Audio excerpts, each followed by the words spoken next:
It was the summer of 2016 when I decided to take a short solo camping trip through southern France.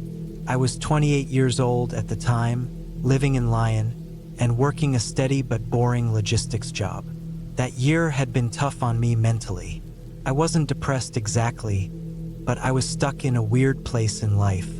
No real friends to speak of, no girlfriend, nothing to look forward to except routine. So I took a week off in August and headed south toward the Occitanie region. It was one of those decisions you make randomly when you can't stand looking at the same walls for another week. I packed light: a one-man tent, sleeping bag, some dehydrated meals, a gas burner, water filter, flashlight, power bank, folding knife, and a small notebook. I didn't plan anything too intense, just a few days of hiking and camping near a remote lake I found on a hiking forum. It wasn't a known tourist spot, just a small body of water about an hour's hike from a tiny village called Saint-Jean-de-Moron. You wouldn't find it on most maps, which made it more appealing to me. The train ride from Lyon to Toulouse took about 4 hours, and from there I took a regional bus to Saint-Jean-de-Moron. It was a quiet little village, maybe 50 houses total. Old stone buildings, narrow cobblestone streets, and the kind of silence you only find in the deep countryside. I bought some last-minute snacks from a bakery, bread, cheese, a couple apples, and started my hike around mid-afternoon. The trail started behind the village and wound its way uphill through dense pine forest. I took my time. The air smelled clean like sap and moss. Crickets buzzed in the underbrush, and the occasional bird would flap loudly from one tree to another, startling me. I wasn't used to nature. I grew up in Marseille and spent most of my life surrounded by concrete. The first hour was tiring but manageable. The path was uneven in places but clearly marked with red trail blazes. Eventually, the trees began to thin out and the trail opened onto a grassy ridge. From up there, I could see the lake below. It was maybe 50 meters across, nestled in a natural bowl surrounded by fir trees. A small flat patch of ground near the shoreline looked perfect for camping. I made my way down and reached it just as the sun was beginning to lower. I pitched my tent, cooked some noodles, and sat on a rock to eat while watching the water. There was no wind, and the surface of the lake looked like black glass. No sounds, not even birds at that point. It was so quiet it made my ears ring. Still, I wasn't uneasy. In fact, I felt calmer than I had in months. I stayed up until the stars came out, then crawled into my tent and fell asleep quickly. The first night passed without anything unusual. The second day, I spent hiking around the lake. I found some animal tracks in the mud, deer or wild boar probably, but no signs of people. I wrote a few things in my notebook, mostly random thoughts, and drew a basic sketch of the lake. In the afternoon, I took a short nap in the shade and woke up with ants crawling over my hand. I washed off in the lake and sat in the water for a while. The lake bed was muddy and full of sticks, but the water was cold and clean. I felt good, really good, like maybe this whole trip had been the right call. But that changed during the second night. I woke up sometime around 3 in the morning.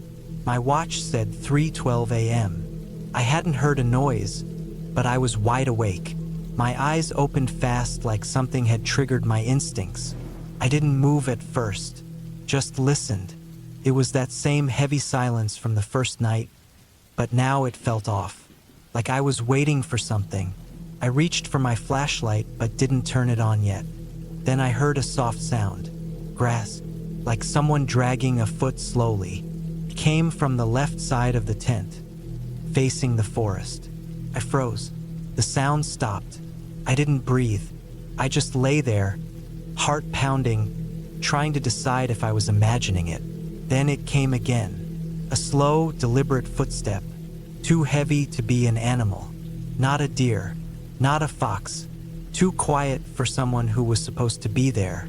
I waited, straining my ears. The sound moved again, this time closer. Still soft, but deliberate. Someone walking slowly toward my tent, through the tall grass and leaves. I turned on the flashlight, but kept the beam low, pressing the button with my thumb without shaking the tent fabric. I didn't unzip the tent. I couldn't bring myself to move that much. Then nothing. No more sound. I waited maybe 15 minutes, heart racing, trying not to panic. Eventually, I convinced myself that I was overreacting. Maybe it was an animal after all. Maybe the wind. Except there was no wind. The trees didn't move. The air felt thick, like something was watching me. Still, after an hour of silence, I managed to fall back asleep. My brain shut down from exhaustion. When I got up in the morning, I looked around the site. I found 2 clear footprints in the soft dirt about 10 meters from the tent. They weren't mine. The tread pattern didn't match my boots. They were deeper, heavier, like from someone larger. I didn't like that. I told myself maybe a hunter or local had wandered through at night, maybe drunk. But that didn't sit right with me. Nobody hikes around here at night with no flashlight or noise, and they had to go out of their way to reach this spot. It wasn't on any official trail. I should have left then. I should have packed up and hiked back to the village. But I stayed. I convinced myself it was a one-time thing. That was a mistake. That evening, just before sundown, I hiked about 30 minutes into the woods behind the lake. I wanted to see how far the forest went. I carried my flashlight, knife, and some water. As I moved deeper into the trees, I got that feeling again, like I wasn't alone. I stopped walking and listened. Nothing, but the silence now felt sharp, like it had weight. Then I found something odd. It was a piece of blue cloth hanging from a low branch. Looked like part of a jacket, torn, weathered. I touched it. The fabric was dry, stiff with age. I looked around but didn't see anything else. No bag, no trash, no signs of a campsite. I kept walking, slower now, and about 5 minutes later, I found the first structure. It was just a pile of stones stacked in a square, maybe knee-height, like someone had started building a fire ring or small shelter. But there was no firewood or signs of use. Just moss growing between the stones. Then I saw the second thing. A tree stump with deep gouges in it. Straight lines like from a knife or hatchet. Not random marks, intentional. A bunch of them, some deeper than others. It didn't scare me exactly, but it felt off. Out of place. I didn't stay there long. On the way back to camp, I kept glancing over my shoulder. The sun had dipped below the trees, and the forest went dark fast. I switched on my flashlight early and jogged the last 100 meters to the lake. That night, I built a fire. I hadn't bothered the night before, but now I wanted light and smoke. I stayed up until the flames died down, then sat in my tent with the flashlight on until I finally fell asleep. I woke up again sometime in the night. This time, it wasn't footsteps that woke me. It was the smell. There was a strong smell of sweat and something sour, like old garbage or unwashed clothes. It was faint, but it made me gag. I stayed completely still. Then I heard it, breathing, just outside the tent. Not deep or calm, shallow, quick breaths, like someone was crouched just a meter away. I held my knife in one hand and the flashlight in the other. I didn't dare unzip the tent. I just lay there, staring at the ceiling, waiting for something to happen. But after what felt like forever, the breathing stopped. The smell faded, and eventually, I heard slow footsteps walking away toward the woods. To first light, I packed everything. I didn't eat. I didn't clean up. I just crammed my gear into the backpack and left. I didn't follow the trail either. I took a shortcut straight uphill, through the brush, scrambling over rocks and roots until I hit the ridge. I didn't care about blazes or trail markers anymore. I just wanted distance. But as I reached the ridge, I turned around for one last look. Down by the lake, maybe 30 meters from where my tent had been, stood a man. He was facing me, standing perfectly still. Tall, maybe 6'3", wearing what looked like a dirty gray jacket and dark pants. I couldn't see his face, too far, but I could feel him watching. He didn't move, didn't wave, just stood there as I backed away and disappeared over the hill. The hike back to St. Jean-de-Moron took twice as long because I kept stopping to listen. Every snapping twig felt like it was him following me. I didn't see him again, but I never stopped checking. When I reached the village, I didn't tell anyone what happened. I booked a room at the only inn, took a shower, and locked the door. I left the next morning and never went back. I still think about that man sometimes. I don't know if he lived out there or just passed through. I don't know if he meant to harm me or was just watching. But I know what I saw. I know what I smelled. I know how close he was to my tent. And I know I'll never camp alone again.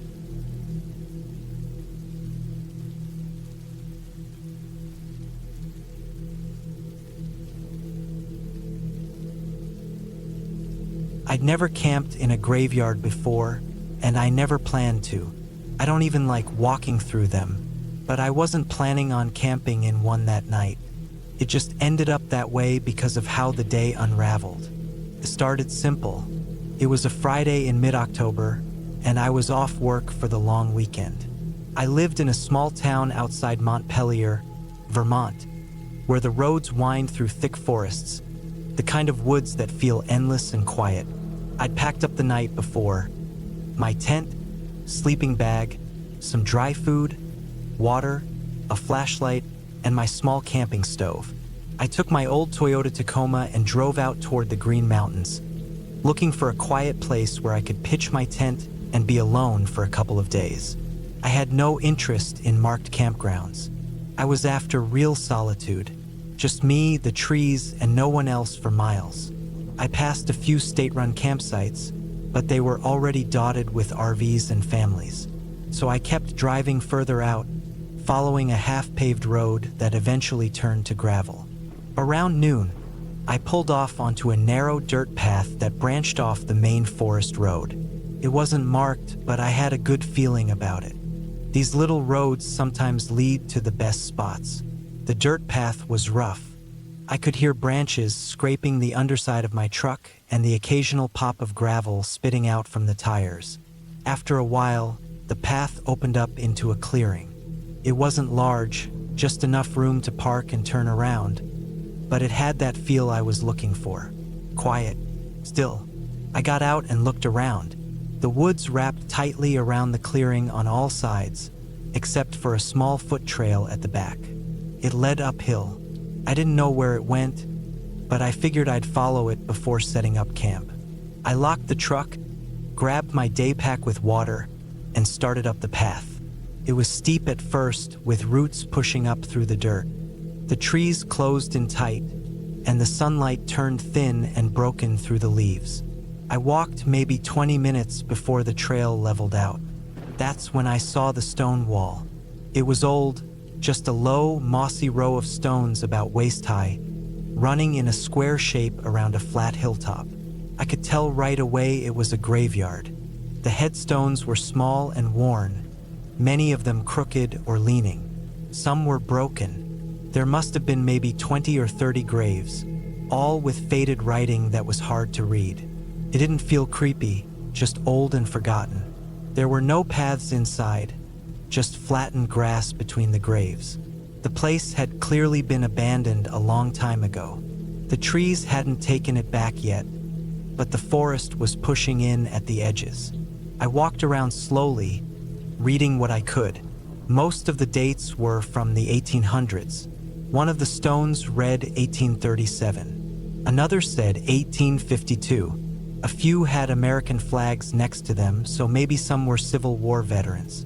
Most were just names and years barely legible. I stood there for a while, just listening.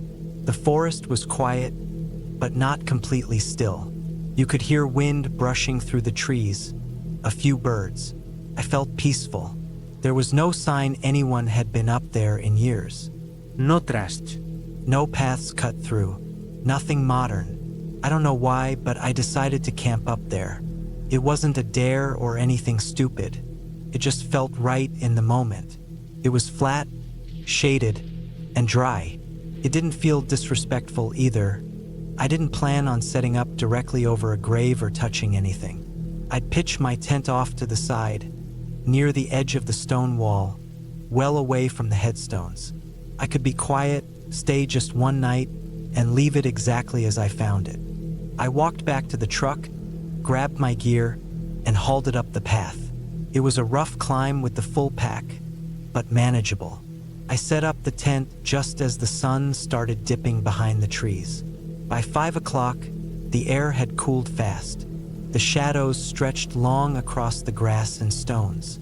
I made a small meal, instant rice and beans heated on my stove, and ate sitting on a rock near the wall.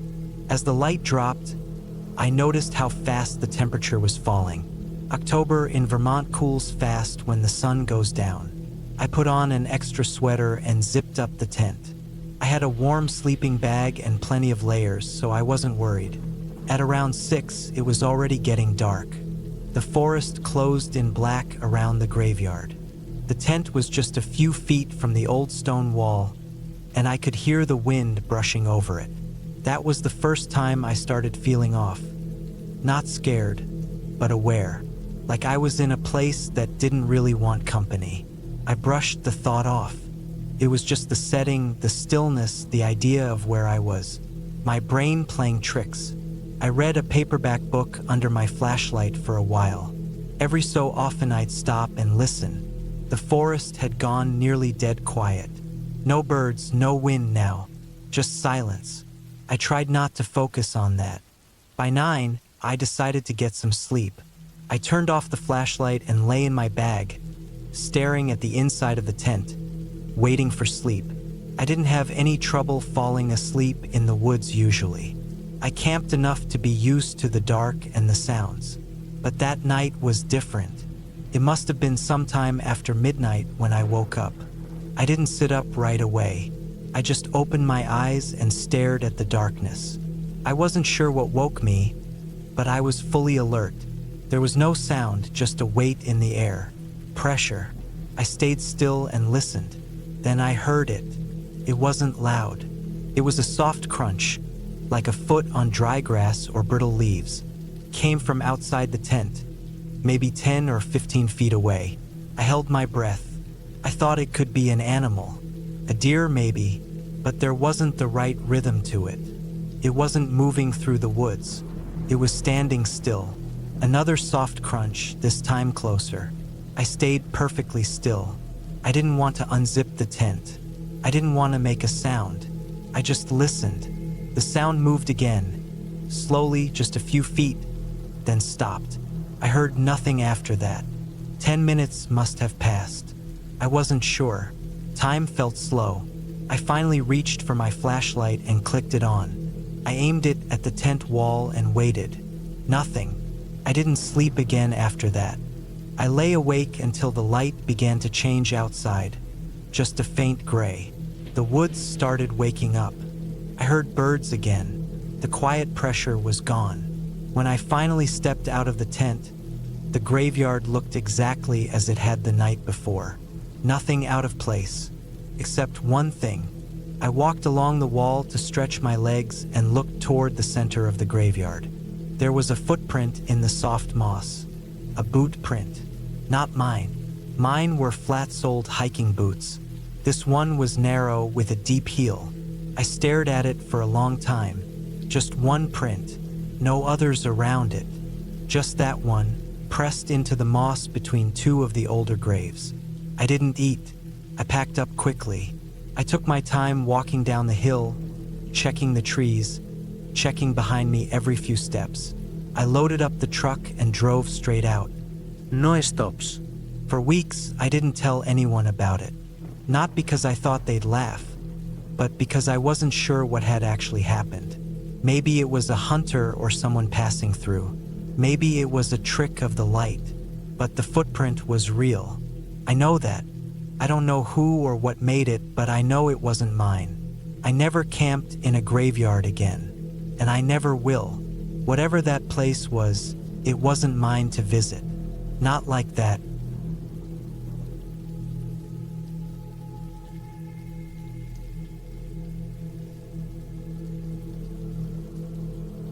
It was in early November of 2019, just a few weeks after my 32nd birthday, when I decided I needed a break from everything. I'd been working nonstop at a landscaping company out in Raleigh, North Carolina, and between the physical toll of the job and the mental strain of deadlines and customer complaints, I was worn thin. I didn't want to spend my weekend doing anything fancy or social. I just wanted to get away, to be alone in the quiet of the woods. I picked a spot I hadn't been to before, somewhere outside Pisgah National Forest. A few guys I worked with had told me about a semi-remote area where you could camp near a creek, deep enough into the woods to avoid traffic and noise, but not so far out you'd need special gear or a permit. I packed light but smart tent, sleeping bag, stove, food for 2 nights, water, a decent knife, flashlight, extra batteries, some rope, and a dry change of clothes. It wasn't a hardcore backcountry trip, just a quick escape. The weather had been dry all week, and while there was some light rain in the forecast for Friday night, it didn't seem like anything serious. I figured if it got a little wet, it would just add to the atmosphere. I left my apartment around noon on Friday, drove 2 hours west, and parked off a narrow gravel road about 5 miles past a ranger station. I knew from my friend's directions that I'd need to hike about 1.5 miles in from there. I locked the truck, double-checked the gear in my pack, and started into the woods. The trail wasn't an official one, more of a hunter's path that twisted through tall pine and poplar trees, their leaves mostly gone by that time of year. The light filtered through the gray sky above, muted and cool. I was sweating slightly by the time I reached the area they had described, a small flat near a bend in the creek. There were signs others had used it recently, a circle of rocks that had been used as a fire ring, a log someone had dragged over to sit on, and a few boot prints still pressed into the mud. It was perfect. I set up the tent closer to the trees, away from the creek, on a spot just elevated enough to stay dry. The ground was soft but not soggy. After pitching the tent and laying out my bag, I gathered some firewood and got a small fire going. I wasn't planning on cooking anything over it, just wanted the comfort and light of the flame. The sound of the creek was constant and calming, and as the sun dipped low behind the trees, a slight mist rolled in, clinging to the forest floor. I heated up a canned meal, sipped on a thermos of hot coffee I'd brought with me, and sat by the fire watching the flames dance. By the time darkness fully settled in, the rain had started. It wasn't heavy at first, just a light patter on the tent roof and leaves, steady but harmless. I was dry, warm, and comfortable, stretched out inside my sleeping bag with my pack near my feet and my flashlight clipped above me. Around midnight, the rain picked up. The wind came with it, not violent but sharp enough to push the tree branches around and send that hollow creaking sound through the forest. I wasn't worried. I camped in worse. I turned over and tried to get some sleep. I'm not sure what time it was when I woke up. It was still dark, and the rain had turned heavier. Water hit the tent in big slaps now, and I could hear the creek rushing faster and louder than before. But it wasn't the weather that woke me. It was a sound, or more like the absence of one. In the distance, maybe just outside the range of my tent, I couldn't hear the usual forest noises anymore. No wind, no rain on leaves, no movement, just water and silence. It was the kind of stillness that makes you sit up. I stayed still for a few seconds, listening hard. My eyes adjusted a bit to the darkness, and I could make out the inside of my tent from the dim light outside. That's when I heard something. Footsteps. They weren't loud, but they were real. Crunching wet boots or shoes on leaves and needles. Moving slowly, deliberate. I froze. My heartbeat picked up fast. I wasn't expecting anyone to be out here. This was not a campsite listed on maps, and it was already close to 1 a.m. in the middle of a rainstorm. It didn't make sense. I reached for the knife I'd kept in the side pocket of the tent and gripped it tight. The footsteps kept moving. They weren't circling me or rushing in, just steady, like someone pacing or searching. I turned off my flashlight. If anyone was out there, I didn't want them to see my position. The footsteps stopped. I stayed frozen for several minutes. Nothing. No movement. The rain still hit the roof of the tent hard, and the creak sounded almost violent now, but that human sound was gone. Eventually, I laid back, still gripping the knife, and waited. Sleep didn't come.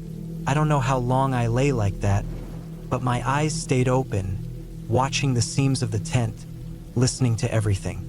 It must have been just before dawn when I heard it again. Footsteps, slower this time. This time it felt closer. Then a sound like breathing low, steady, from right outside the tent. Not an animal snort or huff. Not a deer. It was too human. I didn't move. My heart was hammering now, and I was already imagining someone standing just inches away, staring at the tent wall, waiting for me to do something. Then I heard fabric, like something brushing against nylon. I gripped the knife harder, but just like before, it faded. Slowly, the sound retreated, and after a few minutes, the normal forest sounds started coming back. The rain eased slightly, the creek sounded less angry, and some wind moved the trees again. When light finally broke, I unzipped the tent slowly and looked out. No one. I stepped outside. My boots sank into the wet mud. The fire had gone out completely, and the area looked untouched at first glance. But I found something. A long, thin boot print near the edge of the trees, right where I heard the sounds. It wasn't mine. It was narrower with a longer arch. The tread was different, too. Someone had been there, and I followed them. The tracks were faint in the soaked ground, but led about 20 yards toward the tree line, then disappeared. Whoever it was hadn't used the path I came in on. They'd approached from deeper in the woods. I didn't like it. There was no way I was staying another night. I packed up everything in less than 20 minutes. My nerves were still shot.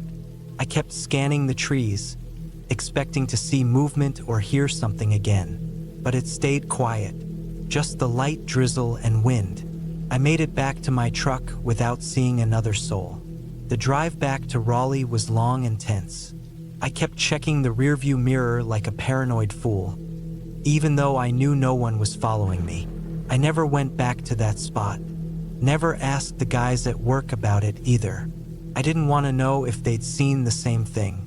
I didn't want to hear that it was some weird local who roamed the woods at night, or worse, a hunter who liked scaring people for fun. I also didn't file a report or tell the rangers, but I did start locking the tent zipper from the inside after that. Now, years later, I still go camping, but I do it differently. I pick official campgrounds. I don't go alone if I can help it.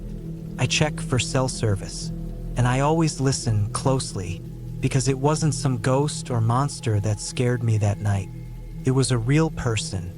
Someone walking silently through the woods in the pouring rain, coming just close enough to let me know they were there, then disappearing without a trace. And I still don't know what they wanted, but I know I was lucky that night. Really lucky.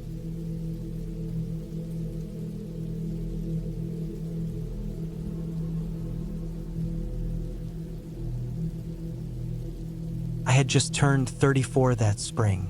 After months of being glued to my laptop for work and barely leaving my apartment in Kansas City, I needed to get out, really out. Not just a walk at the local park or a weekend at my brother's house, but somewhere far from traffic and cell towers. I wanted to hear wind through trees, not through windows. I'd been reading some trail blogs and settled on a solo trip to Arkansas, deep in the Ozarks. I picked a place called Black Hollow State Park, which had a few primitive campsites spaced out over the hills, far enough apart that you'd probably never hear or see another person unless you wanted to. It was late April 2022. The weather was right. Not hot yet, but no more frost either. The online reservations for the sites showed a lot of availability, and I picked one of the more remote ones, Site 11. It was supposed to be a 20-minute hike off a gravel access road, completely unserviced and buried in hardwood forest. I packed for 4 days. Just enough food and water tablets, fire starting gear, extra batteries, a little first aid kit, my .38 revolver, and a canvas tent I'd used a dozen times before. I knew how to be careful with bears and snakes, and I'd gone solo camping a few times before, though never this far out. The drive into Black Hollow was already enough to thin the nerves. After the last town, something called Marble Springs, there was a 27-mile stretch of winding mountain road, no gas stations or houses. You just kept going, past faded trail signs and rusted fence lines, until the pavement turned into gravel. That last bit was rough enough to make my Civic bottom out once, and I cursed myself for not renting a truck. The trailhead was just a gap in the brush marked with a wooden post and a laminated map stapled to it. It was about 4:30 p.m. when I parked and locked my car, slinging my heavy pack over my shoulders and starting the walk in. The trail was rugged and climbed steeply for a few minutes before leveling out, snaking through mossy rocks and thick woods. It took me about 25 minutes to find Site 11. It was just a small flat clearing near a ridge drop-off. You couldn't see anything beyond the trees, but you could hear wind drifting up from the valley below. I liked how far away it felt. I set my tent just off the little fire ring someone else had left behind, then walked around a bit to check the area. There were old beer cans in the brush and a broken folding chair, which I pushed deeper into the weeds. I didn't like the idea of trash sitting around when I was trying to unwind. That first night was quiet. I made a small fire, ate some jerky and instant rice, and sat watching the dark roll in. The sky got cloudy around midnight, so I crawled into my tent and slept. I didn't even wake up once. But things started getting weird on the second night. That morning, I walked a few miles out to a side trail that was supposed to lead to a spring. I filled my water bottles, sat out on a boulder for a while, just taking in the warm breeze and birdsong. When I got back to my camp, something was off.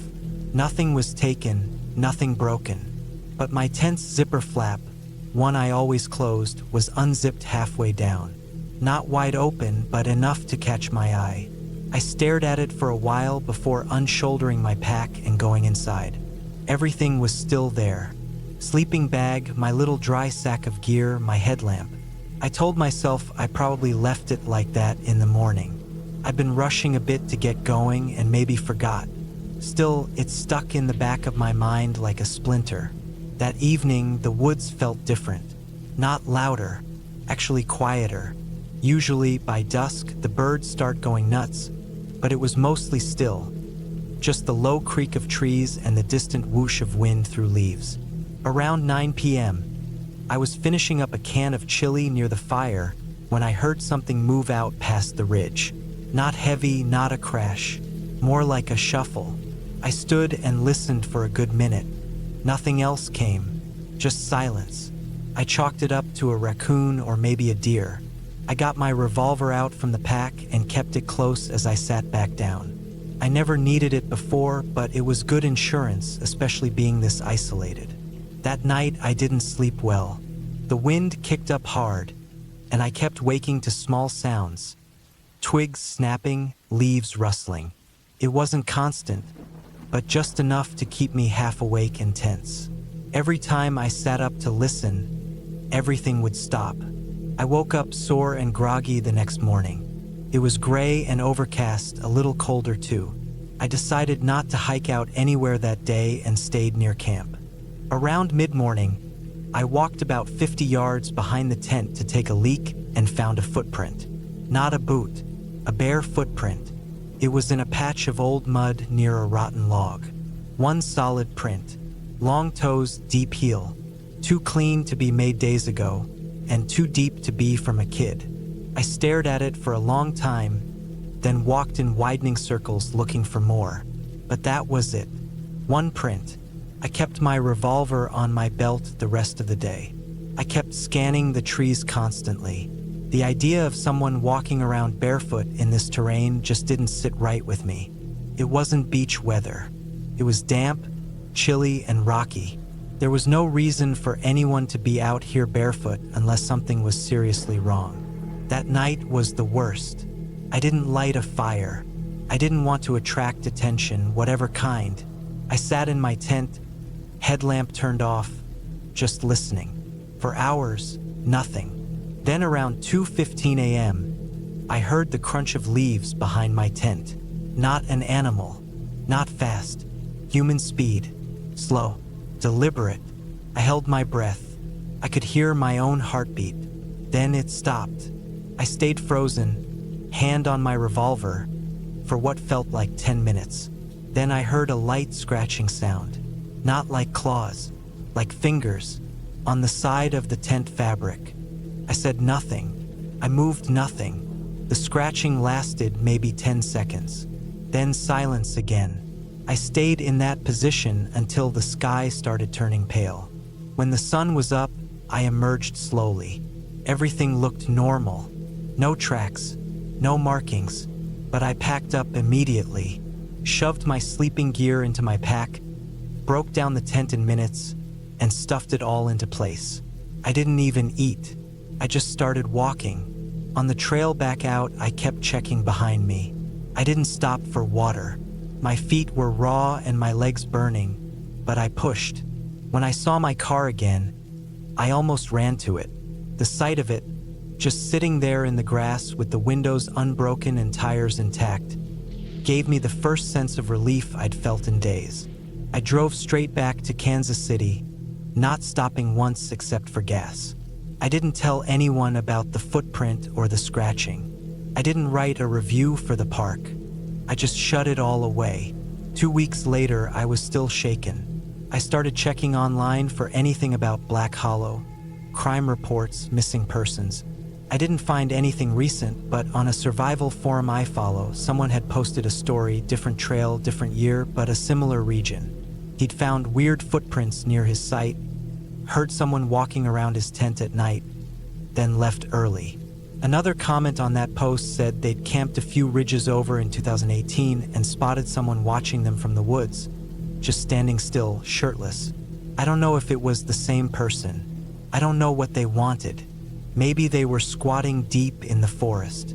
Maybe they were just mentally unstable, living off-grid. But they were watching. They were close. And they weren't trying to be friendly. I haven't been camping alone since. I still go out sometimes, but always in groups now. I triple-check zippers. I watch the tree line, because I know someone else might be watching too. Someone who doesn't leave boot prints.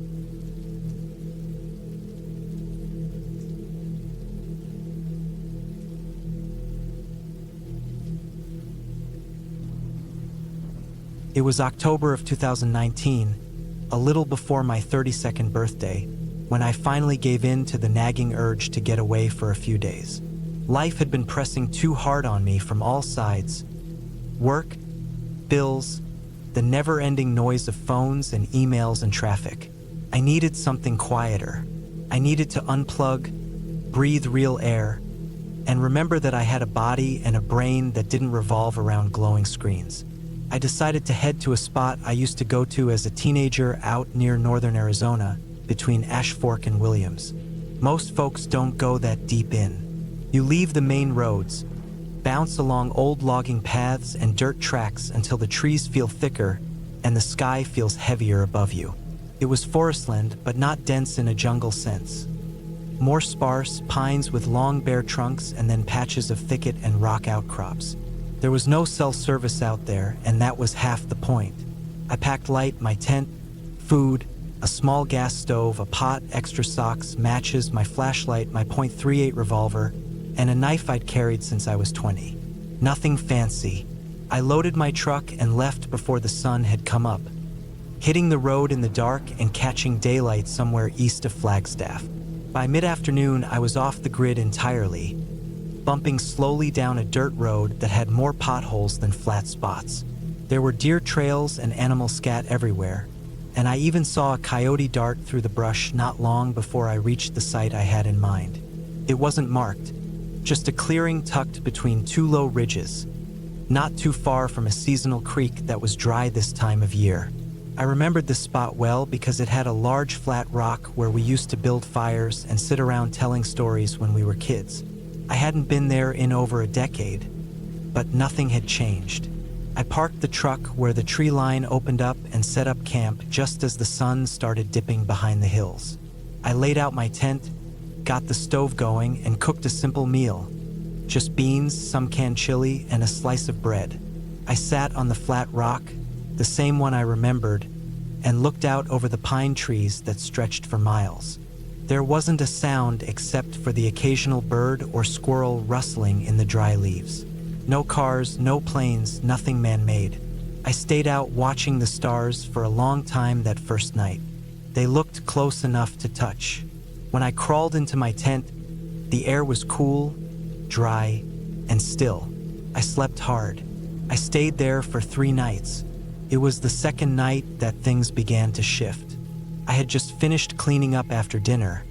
Same routine, same spot, when I started noticing something strange out in the trees to the west. At first I thought it was just the light playing tricks on me. The sun was going down, casting long orange shadows, and the forest was full of movement from the wind.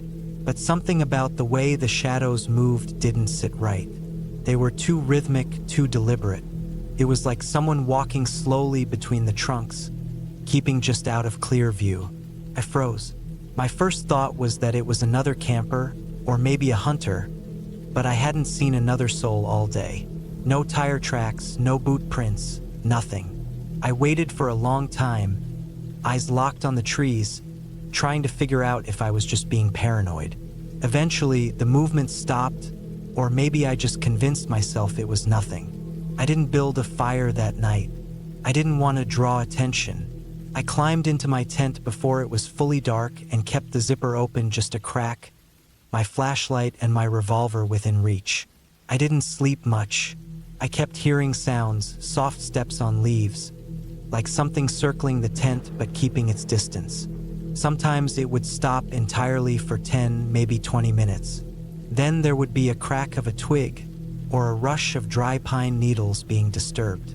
The moon was out, but not bright enough to see beyond the first few yards of the clearing. It went on like that until just before dawn. Then silence again. Real silence. I got up with the sun, looked around, and didn't see anything unusual. No footprints, no gear, nothing missing. I even hiked out to the edge of the ridge and scanned for smoke or signs of other camps. There was nothing. That afternoon, I convinced myself it was probably an animal, a mountain lion maybe, or a curious coyote. They're smart. They circle. They watch. I'd seen them do it before. That night, I stayed up even later, cooking by the stove and listening for anything off. I was on edge, turning every few minutes to check my surroundings. There were too many shadows and too much quiet between them. That's when I saw it again. This time it was different. At the far edge of the clearing, across from the flat rock where I sat, I saw movement again, but not like before. It wasn't a shape moving behind trees. It was someone or something standing completely still between 2 large pines. Just standing there. I couldn't see its face. It blended too well with the trees. But it was tall, at least as tall as me, and it had this strange stillness to it, like it was posing, watching. I stared at it for a long time and it never moved. Not once. No shifting weight. No visible breathing. Eventually I stood up, my hand on my flashlight and the revolver at my waist. I called out loud without thinking, a basic, "Hey!" And the second I did, I regretted it. The figure shifted, just a little, like a head tilt. Then it stepped backward and disappeared into the trees. I didn't sleep at all that night. I stayed in the tent with my weapon ready, every muscle in my body tensed. I felt like something was right outside the whole time. Couldn't hear it, couldn't see it, but I felt it, like how your skin prickles when someone stands too close. At some point near morning, I think I passed out. When I woke up, I made a decision. I was gonna pack up and leave early, maybe head to a more populated campground or just go home. The peaceful getaway had become anything but. That's when I noticed something that made my stomach drop. There were boot prints near the flat rock. mine and another set that matched mine exactly, but the direction was off. My prints walked from the tent to the rock, but the second set came from the woods to the tent and circled it twice. It was like someone had copied my route, backward. I stood there for a long time, staring at the prints, unable to move. Then I checked my truck. Nothing broken, nothing stolen, but something had clearly been there. I moved fast after that, stuffing my gear into the back, folding the tent in a rush. I was about to start the truck when I heard it. Something that stopped me cold. Footsteps maybe 20 feet into the trees, coming toward me, but not normal footsteps. These were wrong, too heavy, too slow, too deliberate. Then I saw it. It stepped out from behind a tree, asterisk me star, wearing my same clothes, my same pack, even my face, same beard, same eyes, except it wasn't me. Its head was tilted too far to one side, like it had never worn a human body before. Its mouth didn't move. Its arms hung slightly too low. It blinked, but it didn't seem to understand why. It stood there, a few yards away, mimicking my posture. I didn't breathe. Then it smiled. Not a real smile, a stretched kind of grin, like someone who had seen one in a picture but didn't know what it meant. A full row of flat, perfect teeth, too wide for the face. I didn't wait. I got in the truck and drove. Fast. I didn't look back until I was at least 10 miles out, and even then, I only glanced in the mirror. The trees looked the same, normal. The forest was quiet. I didn't stop until I hit pavement. I didn't stop even then. I drove all the way home, 6 hours straight, without food, without rest. When I got home, I parked the truck, locked every door and window, and sat on the couch with the lights on until morning. I told myself it was just a man, a sick man, someone who had been living out there too long and decided to mess with me. But every time I think back to that moment, to the way that thing smiled, I feel the same cold crawl up my back. It knew what it was doing. It had watched me, learned me, copied me, and the worst part is I don't know if it stayed out there, or if it followed me home.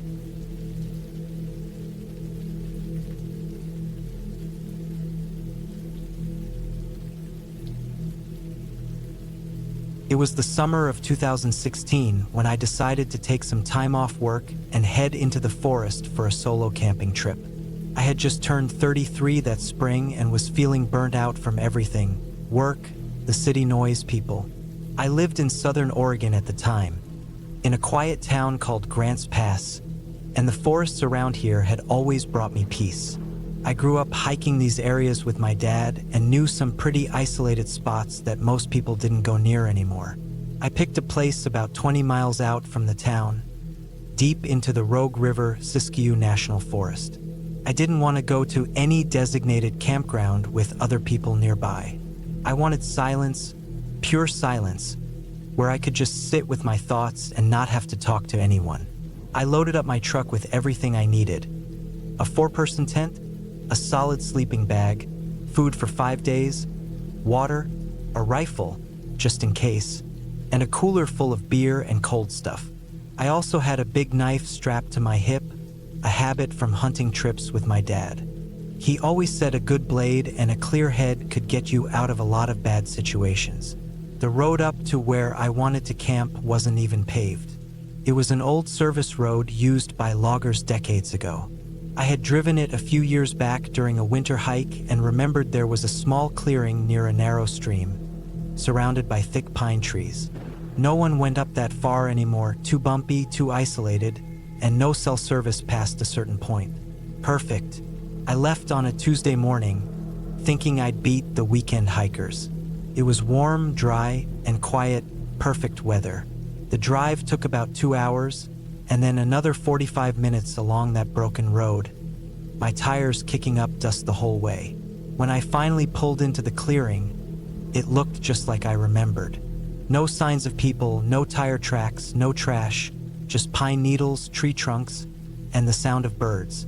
I parked the truck under some tree shade and walked the area for about 10 minutes, just making sure nothing had changed. The stream still ran the same direction, water clear and cold. I set up the tent in the middle of the clearing, about 10 feet from the stream. I kept the truck nearby so I could get to the cooler and supplies easily, and I set up a small fire pit with rocks. The first day was exactly what I needed. I sat by the stream with my feet in the water, drank a beer, and just stared at the trees. I barely moved. The sun filtered through the pines and lit everything up with a soft orange light before it dipped behind the hills. I made a small fire, cooked a simple meal of rice and beans, and sat staring into the flames until I felt the fatigue hit me like a hammer. I slept fine that first night, better than I had in weeks. There were the usual sounds: wind, bugs, maybe a coyote in the distance, but nothing alarming. I kept the rifle loaded and beside me, just like always. The second day passed slowly, which was exactly what I wanted. I walked a few miles into the forest, found a flat rock to sit on, and just sat for a while listening to the wind move through the branches. I saw no one. No planes o overhead. No voices. Just me and the woods. That night, though, something felt a little off. As I was falling asleep, sometime around midnight, I thought I heard something. A stick snapped, sharp, like someone had stepped on it, not far from the tent. I sat up instantly, hand on the rifle. I didn't turn on the flashlight yet. I just sat and listened. Nothing. It was dead silent for almost 5 minutes. I could hear my own breathing, my heartbeat. Then I thought I heard another sound. Faint crunching, like footsteps, maybe 40 feet away. Too soft to be an animal like a deer. Too slow and deliberate to be random. Still, I waited. Eventually, it faded away, and I didn't hear anything else. I told myself it was probably just a deer or a raccoon. But even then, something about the rhythm of the noise didn't sit right with me. I didn't fall asleep easily after that. I stayed awake most of the night, eyes open, ears straining, hand on the rifle. Morning came, and I got up as soon as it was light enough to see clearly. I walked around the area, looking for tracks.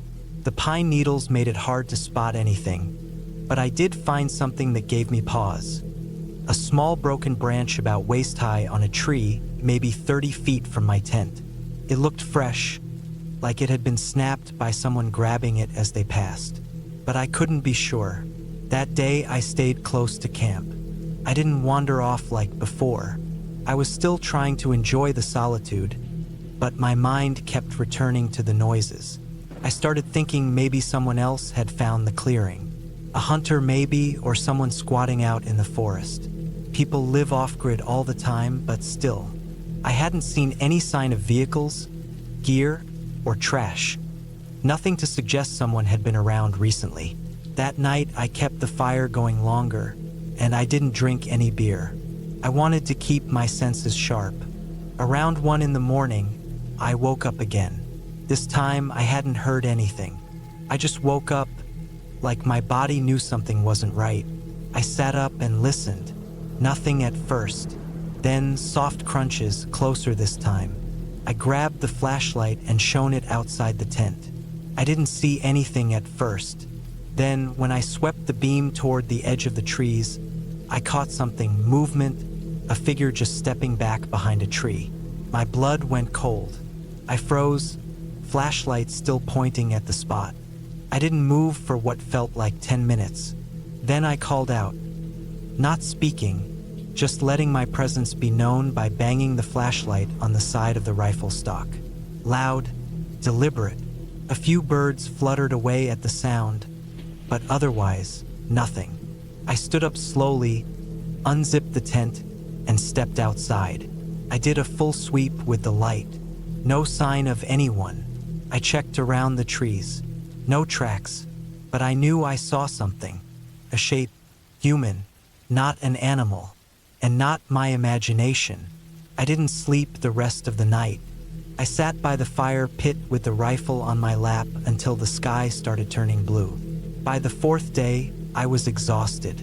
I debated packing up and heading out early, but part of me didn't want to feel like I had been pushed out. This was my spot. I wasn't bothering anyone. I hadn't seen a single person for days.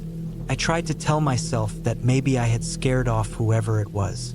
But I didn't go hiking that day. I kept close. Around noon, I saw something across the stream. A glint, metal maybe about 40 yards away on the other bank.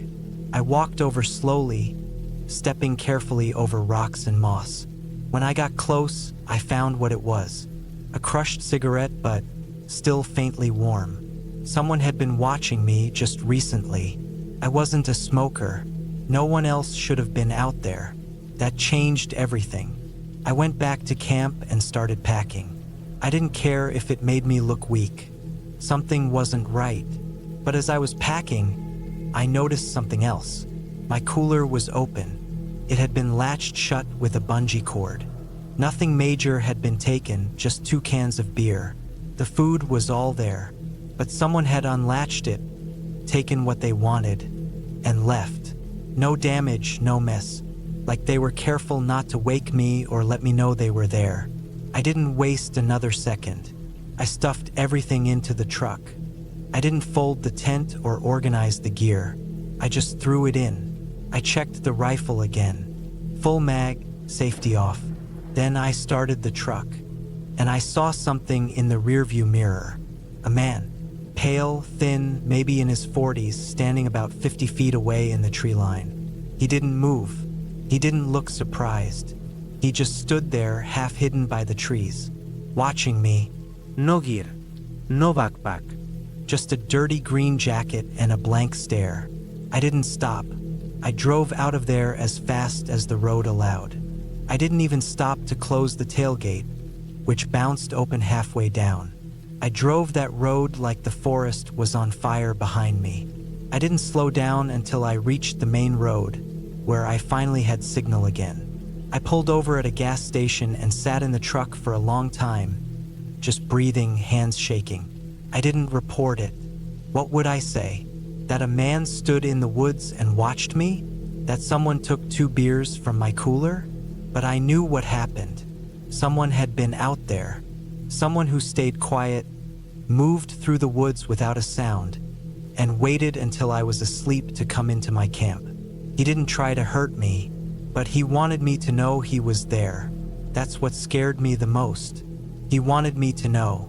That was 9 years ago. I haven't camped alone since.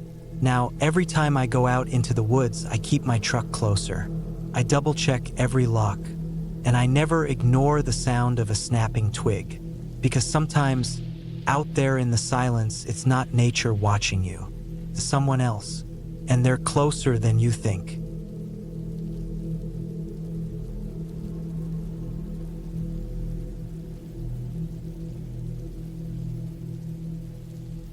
I was 32 the year I camped on that old farm in eastern Nebraska.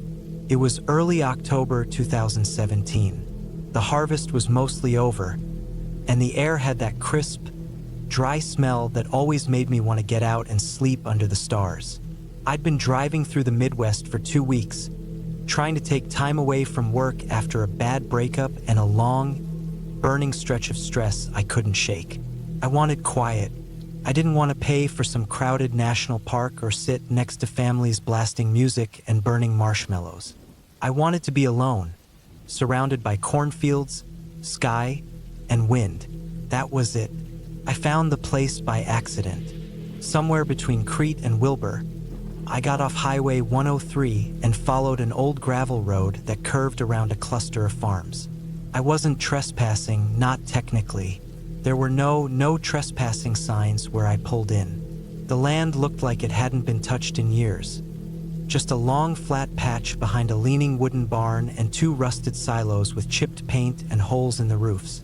A line of trees cut across the back of the property, and I figured I'd pitch my tent by those, far enough from the barn and silos that I wouldn't be seen if someone came by. I parked my car just off the dirt road and walked the land a bit to make sure it felt right. There were no houses nearby, just empty land and the soft roar of wind moving across the fields. My phone had no service, but I wasn't worried. I had water, a good flashlight, a full charge on my backup battery, a knife, a small hatchet, and enough food for a couple nights. I set up my tent by the trees and built a small fire pit using some rocks I found scattered around. I had a basic sleeping pad, my old army surplus sleeping bag, and a wool blanket I always brought for extra insulation. That first night, everything felt perfect. No bugs, no animals rustling in the bushes, no distant headlights. Just the creak of old wood from the barn and the low hum of wind pushing through the tall grass. It was quiet in a way that modern life doesn't allow anymore. The second day, I explored the farm more.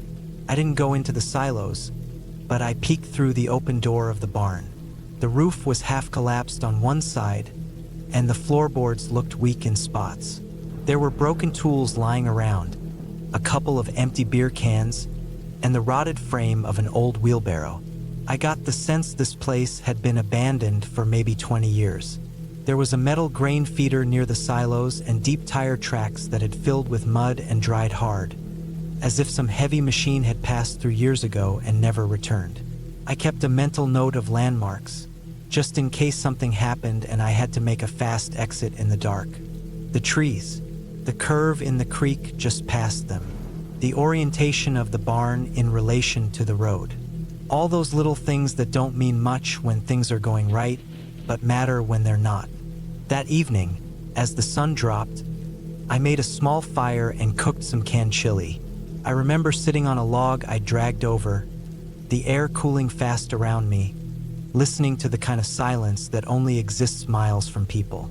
I fell asleep quickly that night, wrapped tight in my sleeping bag, headlamp beside me, knife tucked under the blanket at my side out of old habit.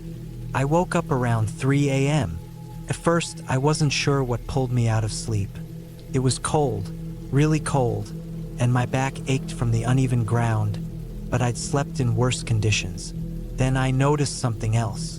There was no sound, not even wind, just dead stillness. I sat up slowly and listened harder.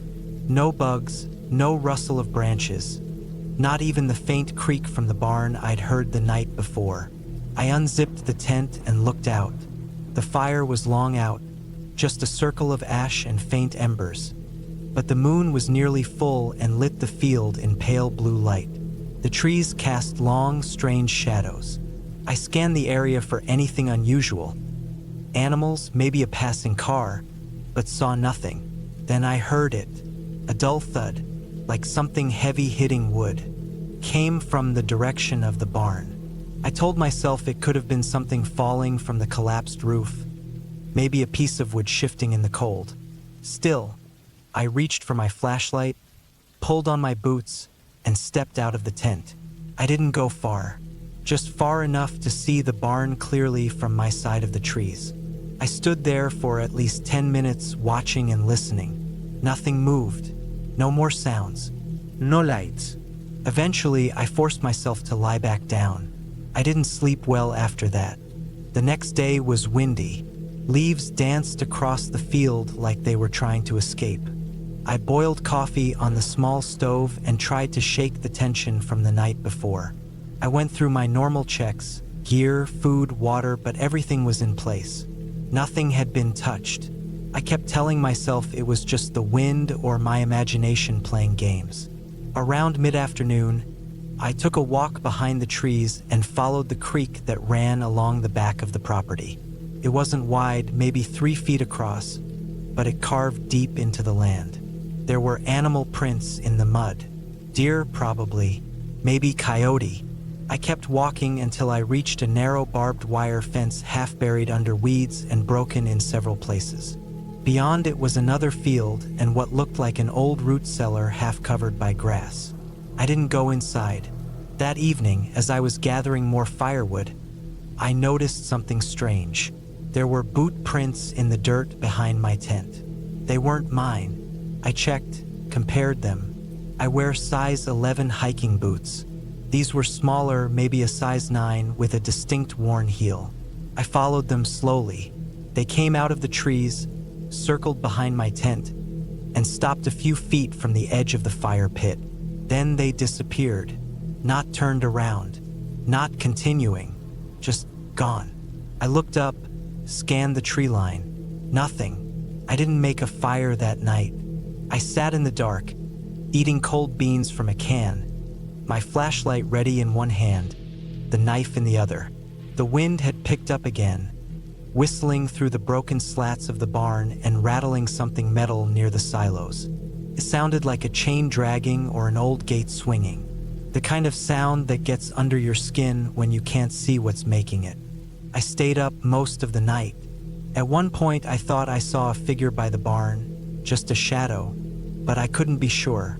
I clicked my flashlight on and off a few times. Nothing moved, nothing ran. The figure was gone when I looked again. The next morning, I made my decision. I was leaving. I packed fast, rolling my sleeping bag tighter than usual, stuffing gear into my backpack in a rush. The whole time, I kept checking the trees. I didn't even eat. I just wanted to be gone. Then I noticed the footprints again, fresh ones, leading from the creek to the trees, about 20 yards from where I slept. That same worn heel. I hiked back to my car with everything strapped to my back. It was only a 10-minute walk, but it felt longer. I kept expecting to see someone, a person stepping out from the trees, a truck rolling up the dirt road. But there was nothing, just wind and empty land. I threw my gear in the back, got in, and turned the key.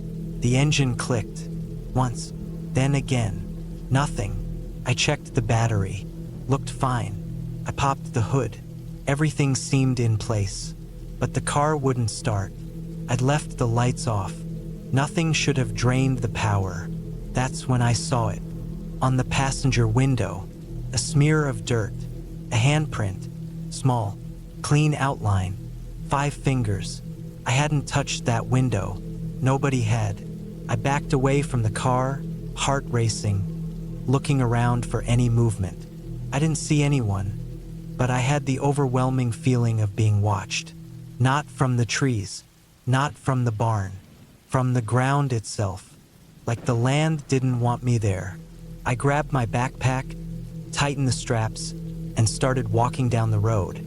After about 2 miles, I got signal and called a tow truck.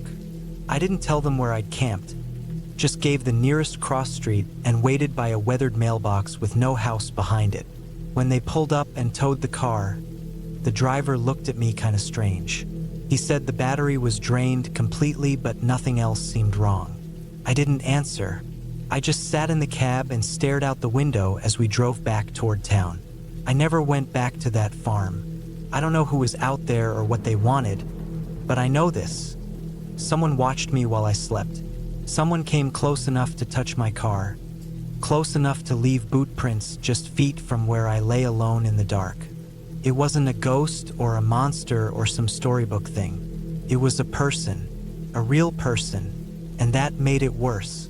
I still camp sometimes, but never near farms, never near old barns or silos or places where the trees cut the land in two like a scar. And I never, ever sleep without a dog at my side.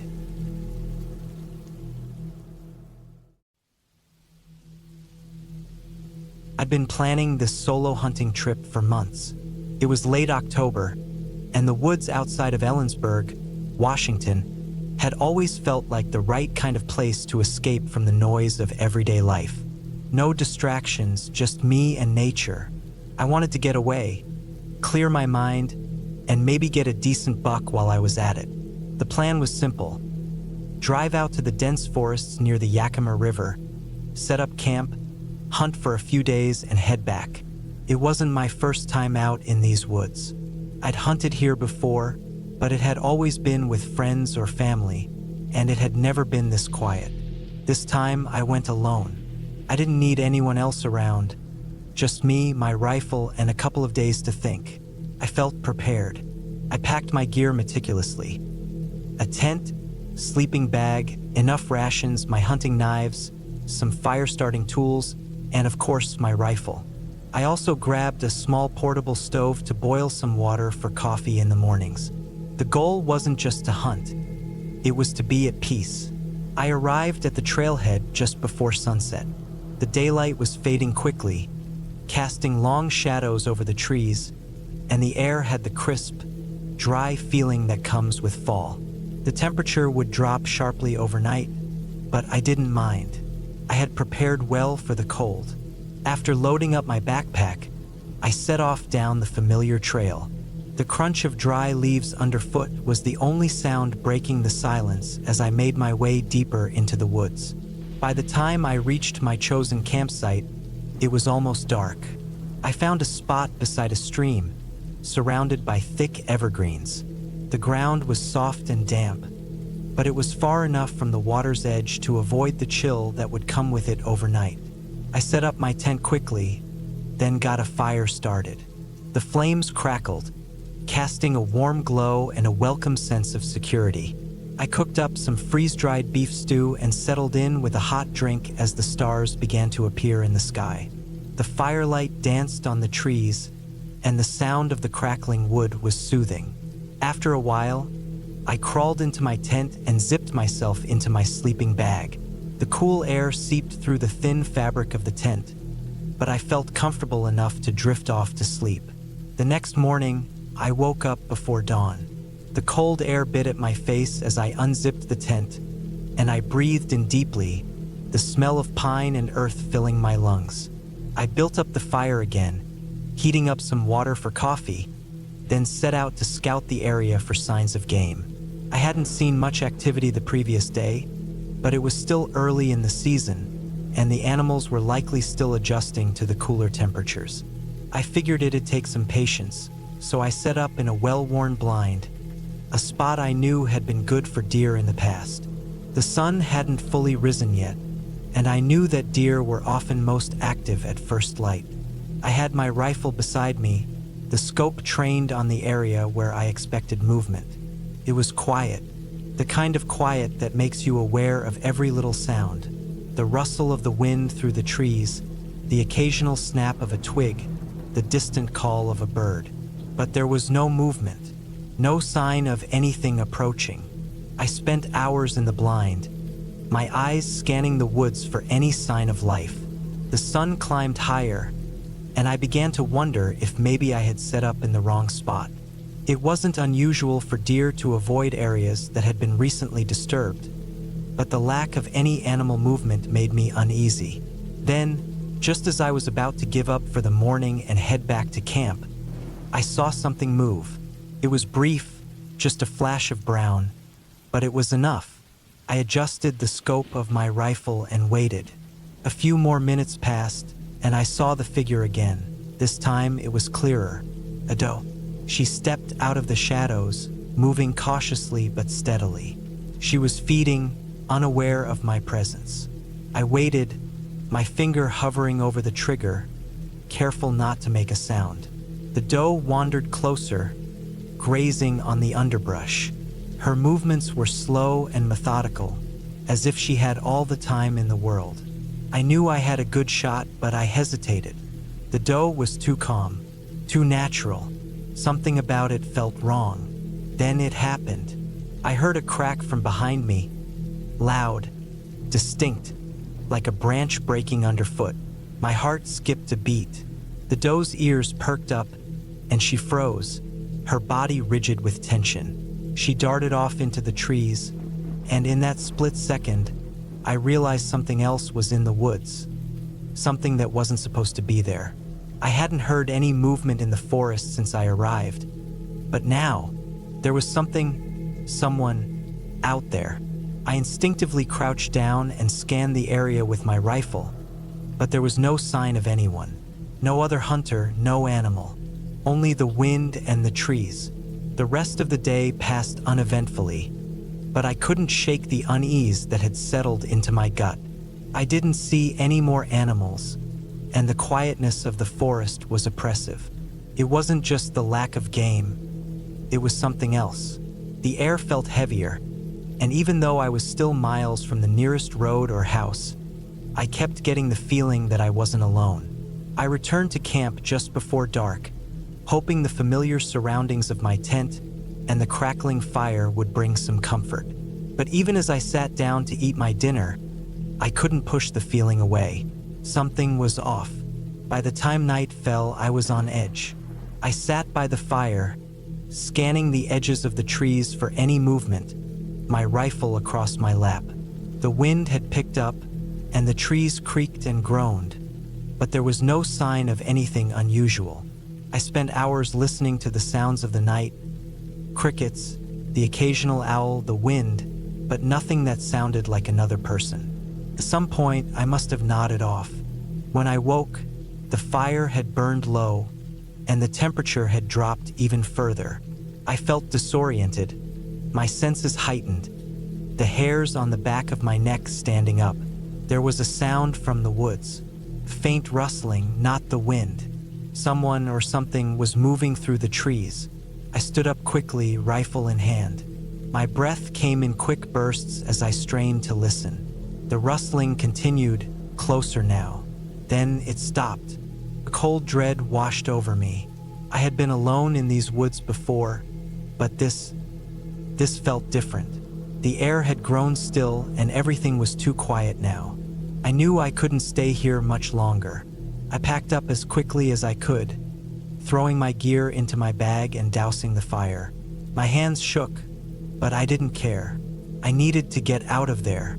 I had no plan, no idea where I was going, but I knew staying was not an option. The forest felt like it was closing in on me. As I made my way through the darkened woods, my heart raced. Every step seemed to echo in the silence, and every shadow felt like it was hiding something. The path was familiar, but it didn't feel that way anymore. The trees seemed too close, the air too thick. I stumbled over roots, branches brushing against my face, but I couldn't stop. Then I heard it again, the rustling. Closer. I couldn't see anyone, but I felt the presence, like someone was right behind me, watching me. My breath caught in my throat. I pushed forward, my legs aching, but I didn't dare look back. Whatever it was, whatever had been out there, was still there. I was being followed. But then, just as quickly as it had started, the noise stopped. The air lightened, the tension broke, and I was left in silence once more. I continued walking, pushing myself harder, driven by the fear that something was waiting for me to slip up. Eventually, I reached the trailhead, where I had left my truck. The lights from the truck illuminated the trees, and I breathed a sigh of relief. I tossed my gear in the back and slammed the door shut. As I pulled away, the silence of the woods behind me seemed to hold its breath. I never figured out what happened that night. Whether it was a person, an animal, or just my mind playing tricks, I'll never know. But I do know one thing. I haven't been back to those woods since.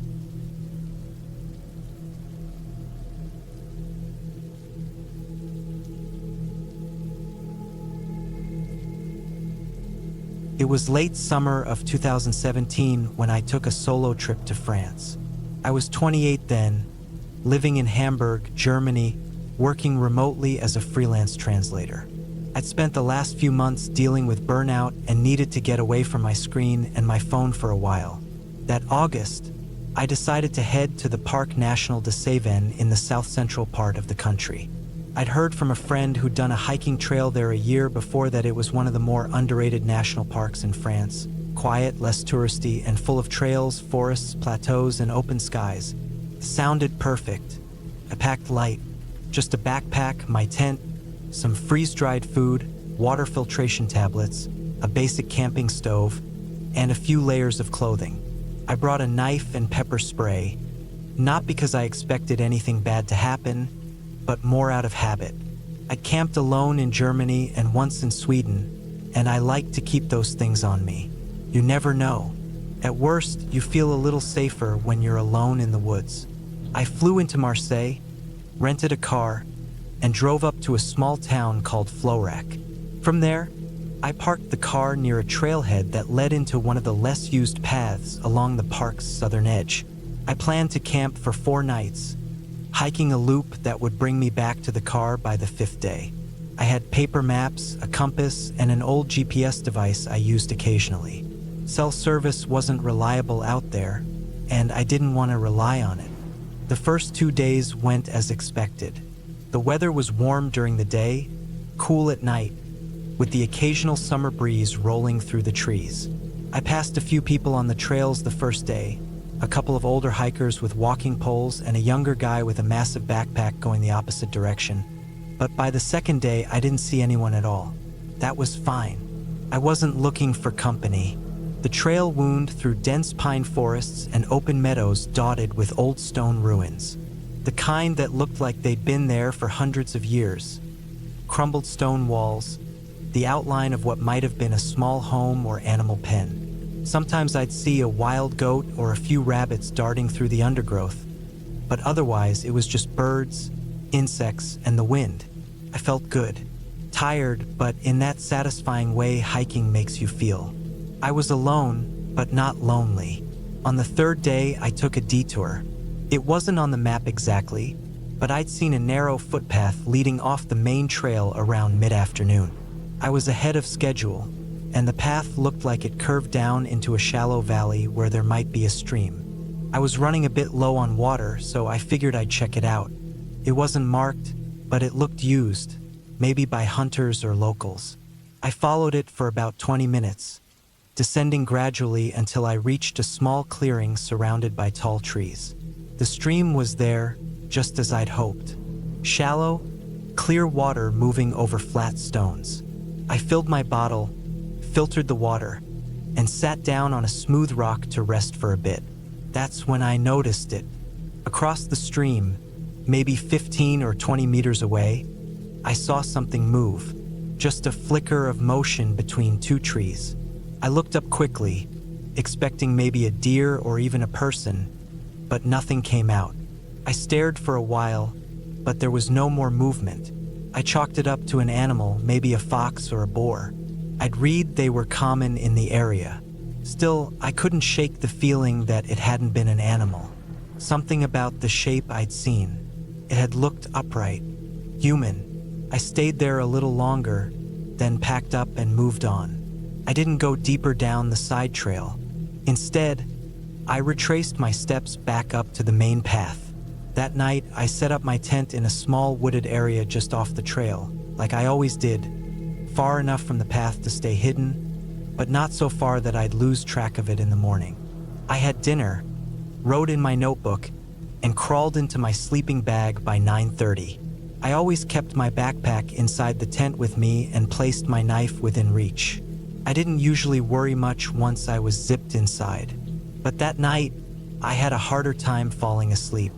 It wasn't the usual animal sounds or wind. It was this feeling, this awareness that I wasn't completely alone. I told myself I was being stupid, letting that little flicker of motion from earlier get under my skin. But sometime around midnight, I heard something. Not an animal, not wind, footsteps. I froze.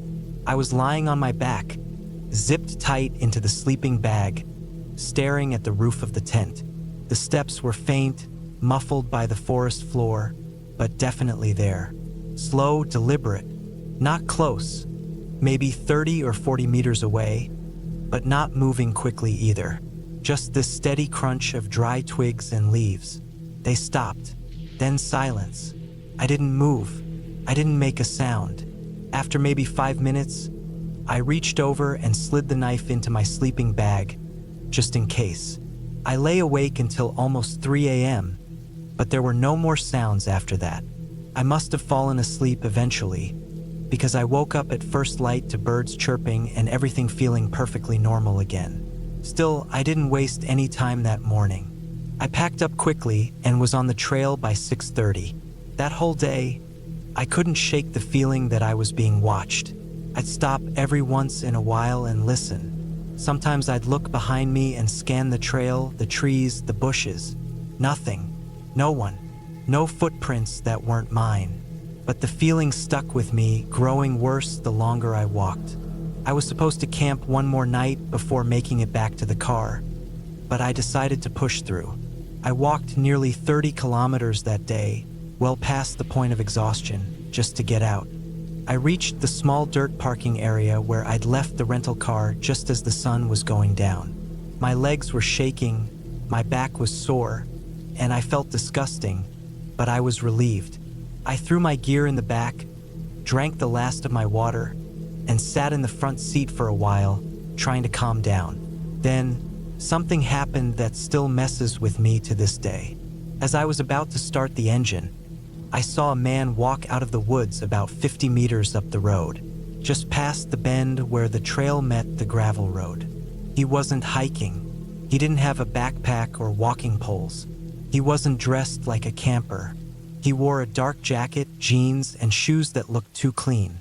His hands were in his pockets, and he walked slowly, casually, like he was just out for a stroll. He didn't look at me. He didn't acknowledge the car.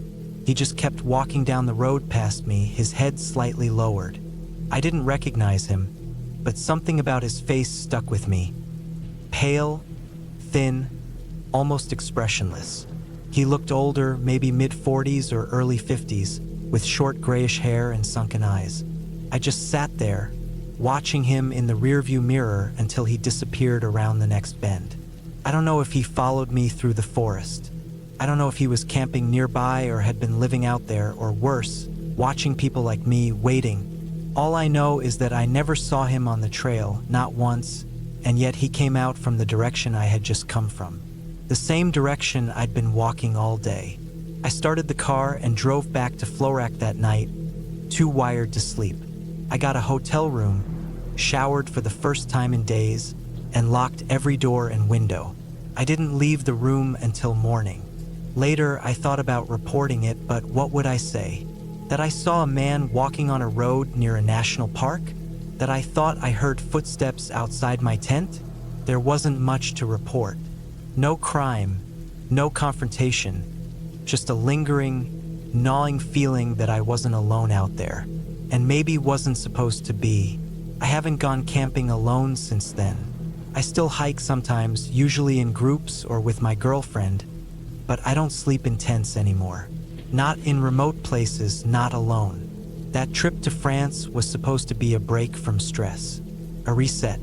Instead, it left me with a kind of unease I've never been able to shake. People say nature is peaceful, and most of the time it is. But it's also quiet, too quiet.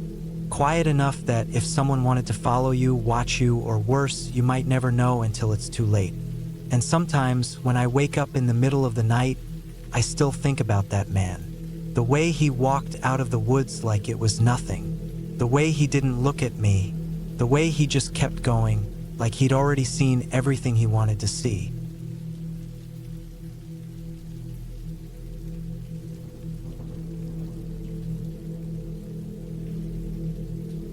I was never one to back away from a challenge, especially not one like this. I'd been planning a solo camping trip in the remote wilderness of northern New Mexico for months, ever since my buddy Jason had backed out due to a family emergency. The plan was simple, just me, my backpack, and the wild. I was 26 at the time, still in that phase where adventure seemed like the only thing worth chasing. The kind of person who'd happily spend a weekend with no cell service and no distractions. The trailhead was a couple of hours north of Albuquerque, deep in the mountains. It was the kind of place you wouldn't accidentally stumble upon unless you knew exactly where to go. I'd done my research, knew the area like the back of my hand, or so I thought. It was early fall, so the weather was still warm during the day but crisp and chilly at night. I packed my tent, sleeping bag, cooking gear, and enough food for 3 days, thinking I'd be back before anything got too weird. I had no idea what I was in for. The first day was easy. The hike wasn't too difficult, just a steady incline through the trees with the occasional view of the valley below. By the time the sun started setting, I'd already set up camp near a small creek, surrounded by aspens with their leaves turning a bright yellow. The air was quiet, save for the occasional rustle of the leaves and the far-off cry of a hawk. After making my dinner, a freeze-dried meal that tasted better than I'd expected, I sat back and stared at the stars. The vast, clear sky was beautiful. There was a sense of peace that only comes from being that far out in the wilderness, with no one else around for miles. But as the night wore on, I started feeling a little off. I couldn't put my finger on it. The silence, which had once been calming, now seemed oppressive. The kind of silence that feels unnatural, like the world is holding its breath. I shrugged it off, chalking it up to the isolation. I wasn't scared, just uneasy. So I crawled into my tent, zipped it up tight, and lay down to sleep. It was around 2:30 a.m. when I woke up to a sound that didn't belong. At first, it was just a faint noise, like a twig snapping in the distance. But then I heard it again, closer this time. I sat up, my heart suddenly racing. I didn't know what it was, but it was unmistakably the sound of something moving through the woods. Not an animal, no, this was too heavy, too deliberate. I grabbed my flashlight and unzipped the tent just a crack, careful not to let any light spill out. I scanned the area, but there was nothing to see, just darkness. The sound continued, a slow, methodical crunching of leaves and twigs, moving around the perimeter of my camp. I didn't know what to do. My first instinct was to yell out, to make noise and scare whatever was off. But something told me that would be a mistake. The hairs on the back of my neck stood up, a gut feeling telling me that whatever was out there wasn't something I wanted to confront head-on. It wasn't a bear. It wasn't a mountain lion. No, this was something else. I knew the sounds animals made.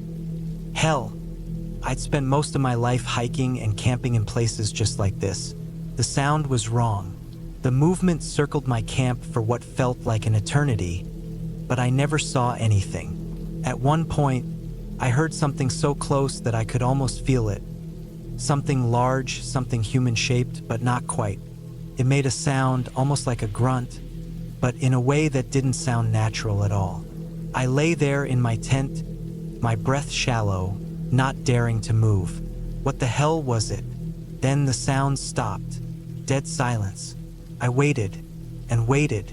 I was about to let my guard down when I heard it again. A low, throaty growl from somewhere behind me. It wasn't an animal's growl, though. This was different. It wasn't the kind of noise that was meant to scare you, but to draw you in, to make you think everything was normal before you realized just how wrong things had become.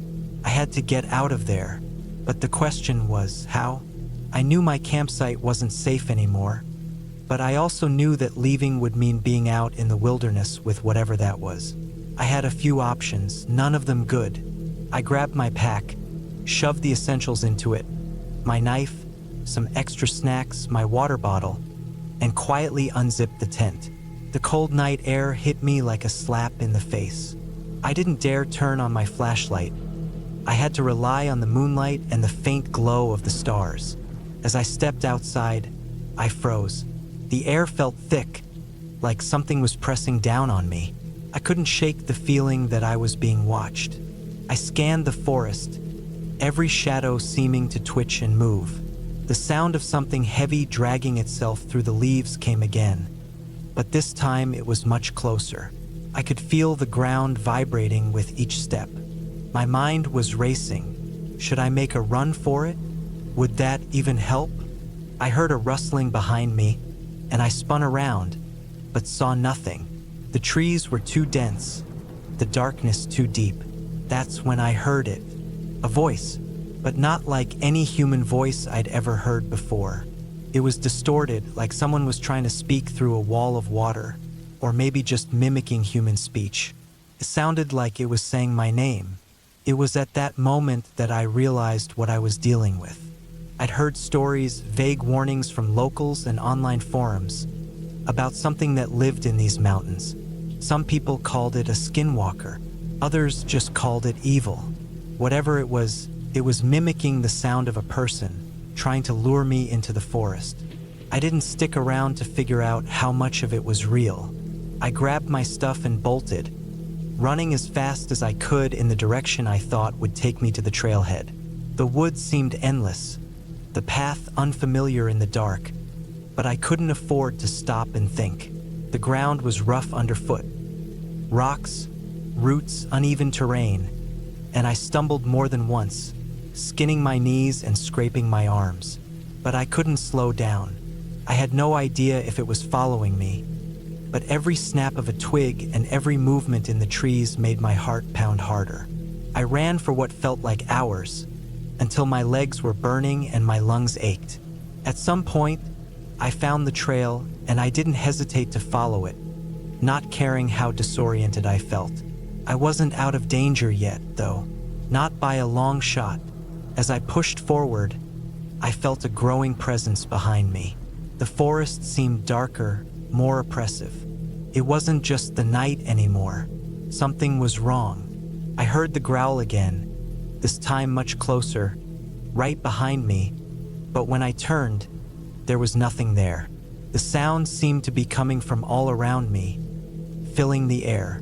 My heart raced as I sprinted faster, my breath coming in short gasps. Finally, after what felt like an eternity, I saw the faint glow of my truck in the distance. It was a small, comforting sight, but I couldn't stop. Not yet. I reached my truck, fumbled with the keys, and slammed the door shut once I was inside. I didn't even breathe for a moment, just staring out the window into the blackness of the forest.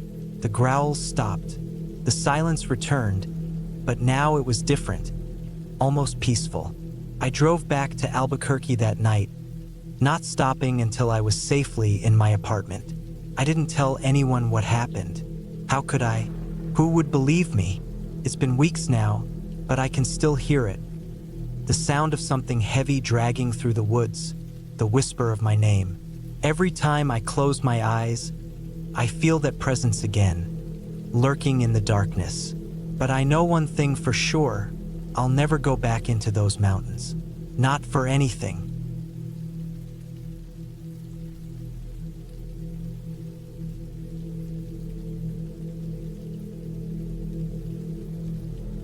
I had always enjoyed the quiet solitude of camping. The smell of pine trees in the air, the crackling sound of a campfire, and the stillness of nature around me. It all helped clear my mind. It was supposed to be another peaceful weekend away, an escape from the noise of everyday life. But the events that unfolded that weekend still haunt me to this day, and I never went camping alone again. It was early October, and I had chosen a small, remote campsite in the northeastern woods of New York. The weather was crisp but manageable, with a hint of fall's chill in the air. The leaves had just begun to turn, making the forest look like it had been painted in shades of gold, orange, and red. I was 28 at the time, alone in the woods with my gear, my tent, and my dog. A German shepherd named Max. Max was always a good companion on these trips.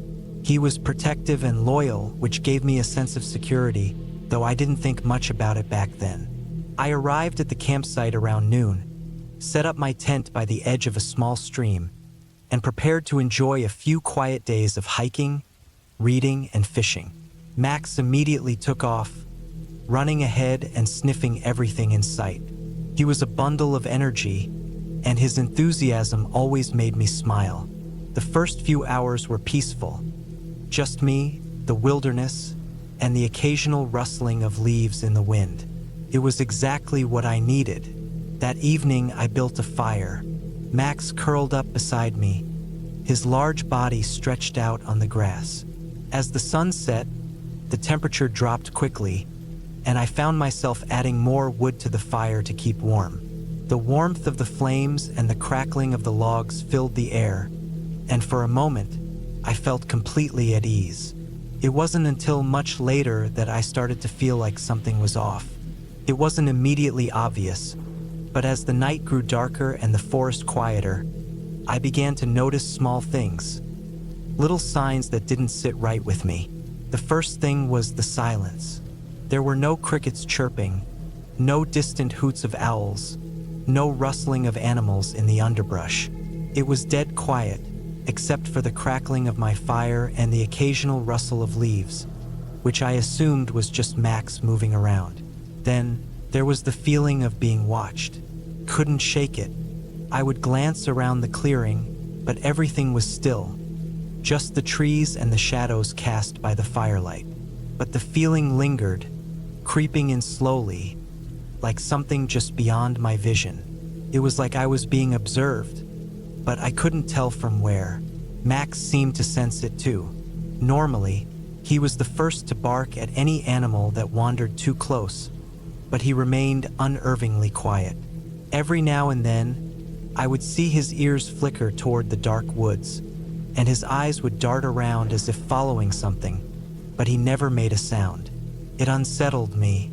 I tried to push the unease aside. I told myself it was just the isolation getting to me, that I was overthinking things. After all, I'd camped alone plenty of times before and never felt anything like this. But that night, I didn't sleep much.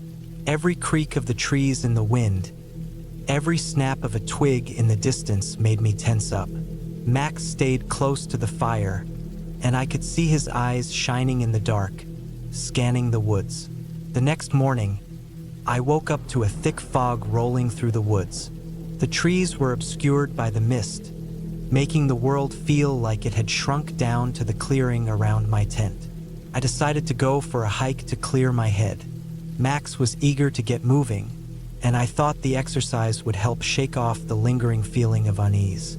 We hiked for a few hours, meandering along the trail and stopping to admire the views whenever the fog thinned. The air was cool, and the dampness from the fog made everything feel heavier, like the earth itself was holding its breath. That was when I noticed the footprints. At first, I thought they were from another hiker, but the longer I looked, the more I realized they didn't make sense. The tracks were fresh, maybe just a few hours old, and they were deep, too deep for someone wearing regular boots. The shape was off too. They weren't perfectly human. They were wide, with a strange, claw-like indentation at the edges. I knelt down to get a closer look, my heart rate picking up. There was something unsettling about them, but I couldn't pinpoint why. Max growled softly beside me, his hair standing on end. I glanced down at him, and he was staring toward the trees, his eyes wide. He barked once, a sharp, quick sound that echoed through the fog. My stomach turned, and I stood up quickly, looking around the clearing. There was no movement in the woods, nothing but the thick fog and the silent trees. But the sense of being watched returned, stronger this time, and I felt a cold prickle crawl up my spine. I hesitated for a moment, unsure if I should keep going or head back to the campsite. The footprints were still there, and I couldn't shake the feeling that something was wrong. I decided to turn around, and Max followed me back toward the campsite, his gaze never leaving the trees behind us. We hadn't gone far before I heard a noise, faint but distinct, the sound of something brushing against the branches, moving just out of sight. It was a rustling, soft but deliberate. It sounded like something was following us. I quickened my pace, trying not to panic. Max stayed close, but every few steps, he would stop and look over his shoulder, his ears perked. I didn't dare look back. We finally made it to the campsite, and I didn't waste any time gathering my things. The fog was still thick, and the silence in the woods felt oppressive. I decided it was best to leave, to get out of there before whatever was out there got any closer. But as I packed up, I noticed something even more disturbing. The footprints were all over the clearing now. I had left my campsite around 9 a.m. and returned by noon, and in that short time, the prints had appeared everywhere. Near my tent, around the fire pit, and even in the area where I'd kept my food supplies. The tracks were fresh, as if whatever had made them had been circling the campsite while I was away. I didn't waste any more time. I grabbed my gear and packed everything into my truck as quickly as I could. Max was growling nonstop, his eyes fixed on the edge of the woods.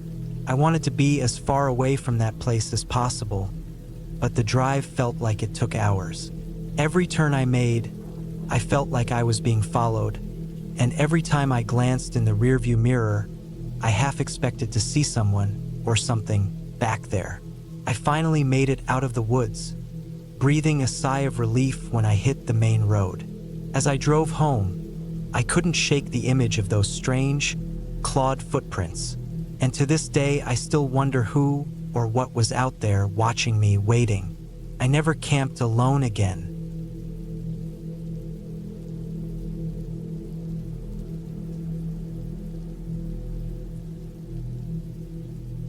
It was late summer when I decided to get away for a bit. A week in the wilderness.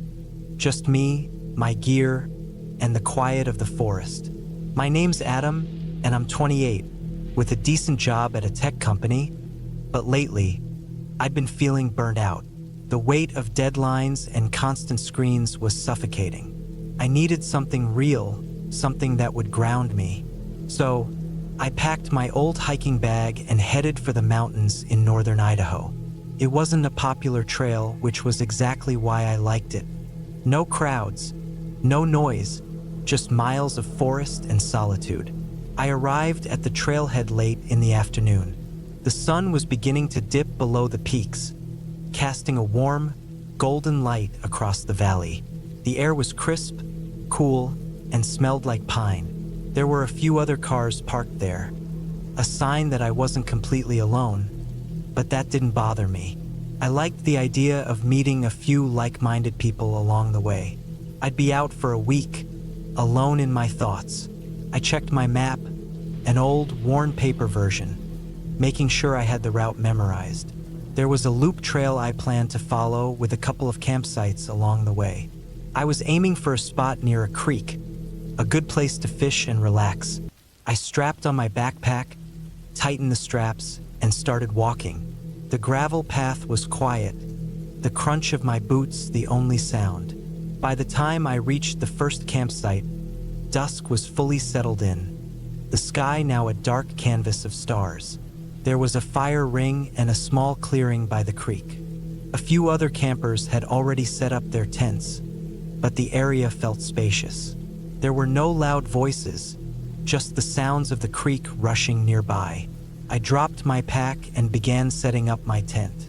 I tried to make small talk with the other campers, but they seemed more interested in their own space than any kind of interaction. I didn't mind.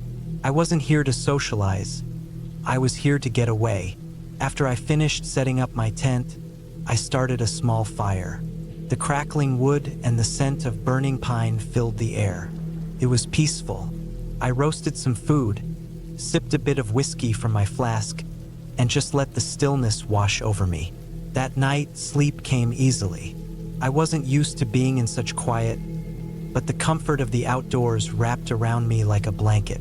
The sounds of nature, wind rustling through the trees, the occasional hoot of an owl, felt like a lullaby. But as the night wore on, something shifted. I woke up just after midnight.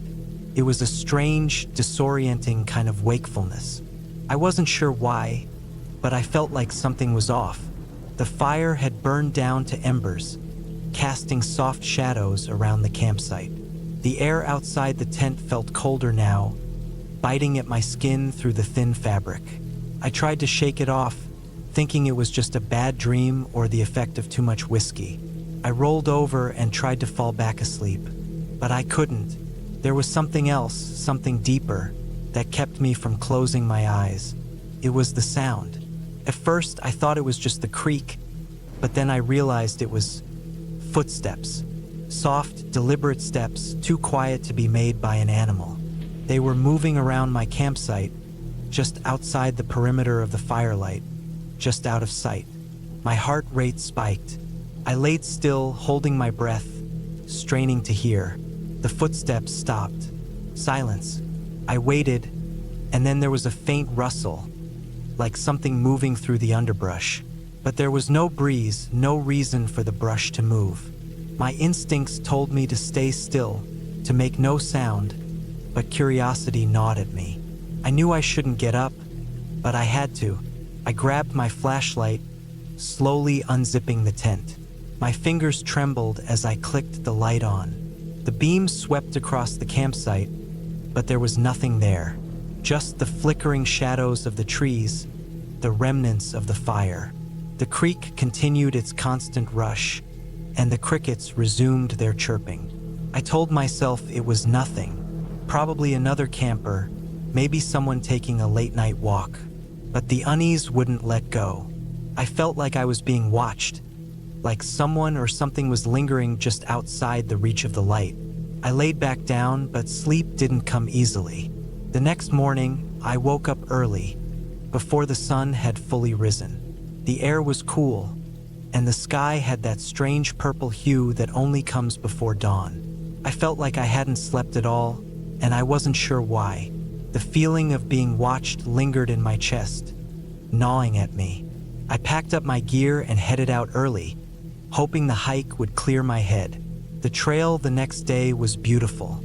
The trees were thick, and the sun filtered through in golden beams, casting long shadows across the path. The forest smelled fresh and damp, and the birds sang in the distance. It was peaceful, almost calming, but that feeling of unease didn't quite leave me.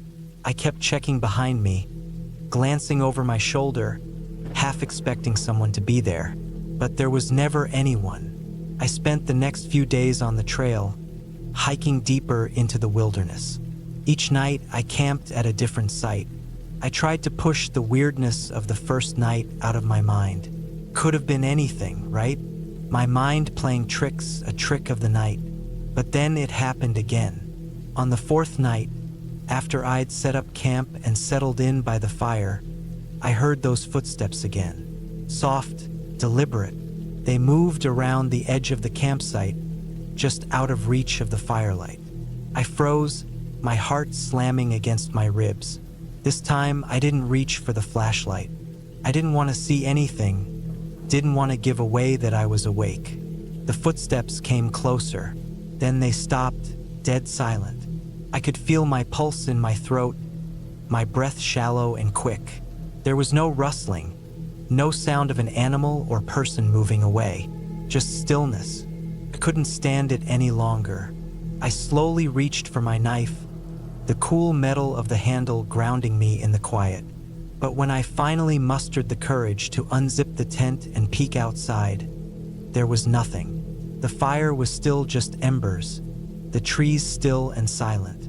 I didn't know whether to feel relieved or more terrified. I decided to break camp the next morning. Something wasn't right here, and I wasn't about to wait around to find out what.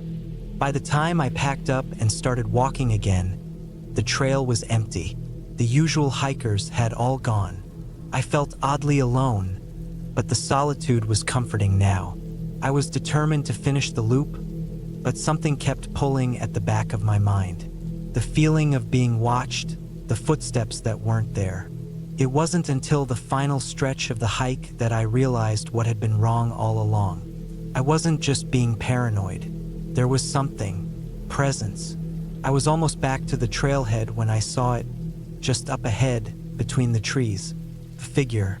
It was standing still, barely visible in the shadows, but it was there. I didn't know if it was a person or something else, but I didn't care. I wasn't going to find out. I picked up my pace, moving faster until I was nearly jogging.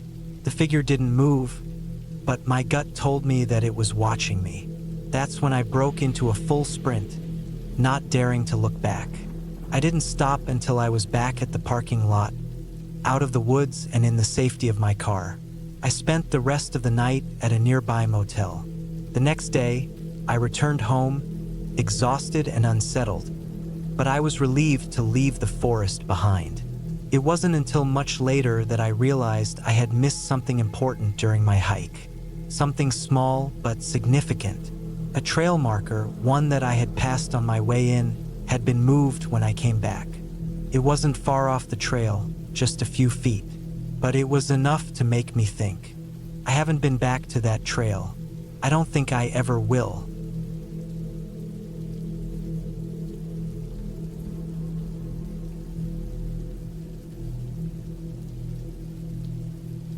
I never thought I'd end up camping alone in a graveyard. It was never something I planned, but life has a way of pushing you towards strange situations. My name's Jason, and I'm 28 years old. This story takes place in 2019 in a remote rural part of New Mexico. The graveyard was old, the kind that looked like it hadn't seen a living soul for decades. I had been on a few solo camping trips before, but none like this one. It all started when I heard about this particular graveyard from a local at a diner. I was passing through a small town on my way to the mountains when I overheard two guys talking about it. The older man, with a thick gray beard and a weathered face, mentioned the graveyard like it was some kind of hidden treasure. According to him, it was located deep in the desert, tucked away behind a stretch of old, dried-up trees. He said it was an ancient burial ground, but not in the way you'd think. It wasn't the kind of place that tourists usually stumbled upon, and that intrigued me. The man spoke of the graveyard's eerie atmosphere, but not in a spooky, ghostly way. There were no tales of spirits haunting the place. No, it was just unsettling in its silence. The kind of place that felt wrong, like you were trespassing on land that didn't belong to you, even though you technically weren't. I don't know why, but I felt drawn to it. Maybe it was the isolation, the challenge, or maybe just a desire for something different. Whatever it was, I decided I was going to camp there. I spent a few days gathering supplies: a tent, sleeping bag, water, food, and of course my rifle. Being in New Mexico meant there were plenty of wild animals, and I wasn't sure what kind of dangers lurked around such an isolated place. The weather would be warm during the day, but the nights would be cold. It was the kind of environment where you had to be prepared, especially when you were venturing out alone. The day I set out, the sun hung low in the sky, casting long shadows over the empty roads as I drove deeper into the desert. The landscape was desolate, with only the occasional cactus or dry shrub to break up the monotony. The road seemed endless, and the silence was almost suffocating. After what felt like hours, I finally arrived at the edge of the graveyard. There were no gates, no fences, just a sign that read, "Cemetery of the Forgotten." I parked my truck on the side of the road, feeling a strange mixture of excitement and unease. The place looked like it hadn't been tended to in years. There were headstones scattered around, some broken, some leaning precariously to one side, and others barely visible beneath the sand and dirt. The ground itself was cracked, and there was no grass to be found, only dusty earth and the occasional bush that seemed to grow out of nowhere. I grabbed my gear and headed into the graveyard. The air felt thick, heavy with the weight of history. The silence was deafening, broken only by the faint rustle of dry leaves as the wind moved through the desolation. I couldn't help but glance over my shoulder every so often, as if expecting someone, or something, to be watching me. But the place was empty. As far as I could tell, I was the only one here. Setting up my camp felt strange. There was no sound of wildlife, no birds singing, no rustling of trees, just the dry wind whispering through the graves. I chose a spot near the center, close to an old mausoleum that looked like it had been abandoned for decades. Its stone walls were cracked, and the iron door that once had a lock on it was now wide open, rusted and forgotten. I got my tent up and made a small fire just outside. The flames flickered in the still air, casting eerie shadows across the graveyard. As I sat there, staring into the fire, I began to think about the people buried here. Who were they? What stories did they carry? The thought lingered in my mind as the night grew colder. The moon rose high, casting an eerie glow across the landscape. As the hours passed, the silence of the graveyard seemed to become more oppressive. It was almost as if the land itself was watching, waiting. My mind began to wander. Was this place truly as empty as it seemed? Or was there something, some presence, lurking just beyond the edge of my perception? I shook off the feeling, telling myself it was just the isolation getting to me. I stretched out on the ground beside the fire, trying to get some sleep. But it wasn't easy. Every little sound seemed amplified in the quiet: the crackling of the fire, the occasional gust of wind, and the distant howl of a coyote. Around midnight, I heard something, a soft thud, like something heavy being dropped onto the ground. I sat up, heart racing, straining to hear anything else. There was nothing, only the wind. Maybe it was just an animal, I told myself, but the thought didn't sit right. I picked up my rifle and scanned the graveyard, but the shadows seemed to mock me, stretching out impossibly far into the dark. I decided to take a walk to clear my head. The night air was cold, biting at my skin as I walked deeper into the graveyard. The moonlight illuminated the cracked stones, casting long shadows that seemed to move on their own. I tried to shake the feeling of being watched, but it only grew stronger as I walked further. Then I saw it, a figure standing near one of the mausoleums. It wasn't moving, just standing there, barely visible in the shadows. My heart skipped a beat. I couldn't make out any details, just a silhouette. I froze, trying to convince myself it was just my mind playing tricks on me. But the figure didn't move, and it didn't fade into the shadows. It was real. I took a few slow steps toward it, gripping my rifle tightly. My breath came in short, shallow gasps, the air feeling thick in my lungs. As I got closer, I realized the figure wasn't a person at all. It was just a weathered statue, its face eroded by time. It stood tall, its arms outstretched as if welcoming visitors, but there was something unsettling about it.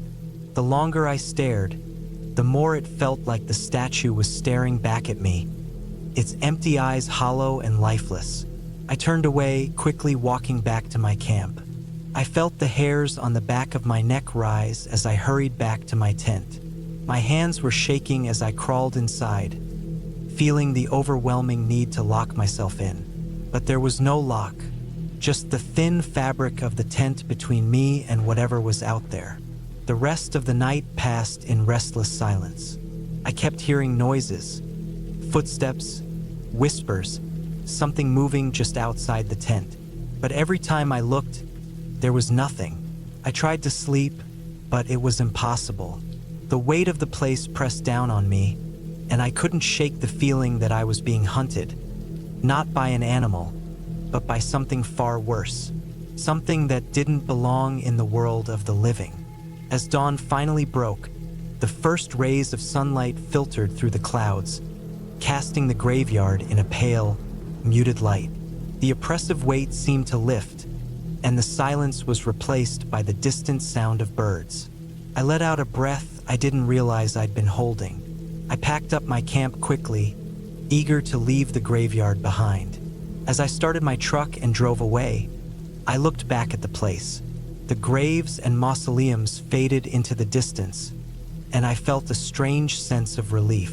Maybe it was the isolation, or maybe it was something else, but I knew I wasn't coming back here.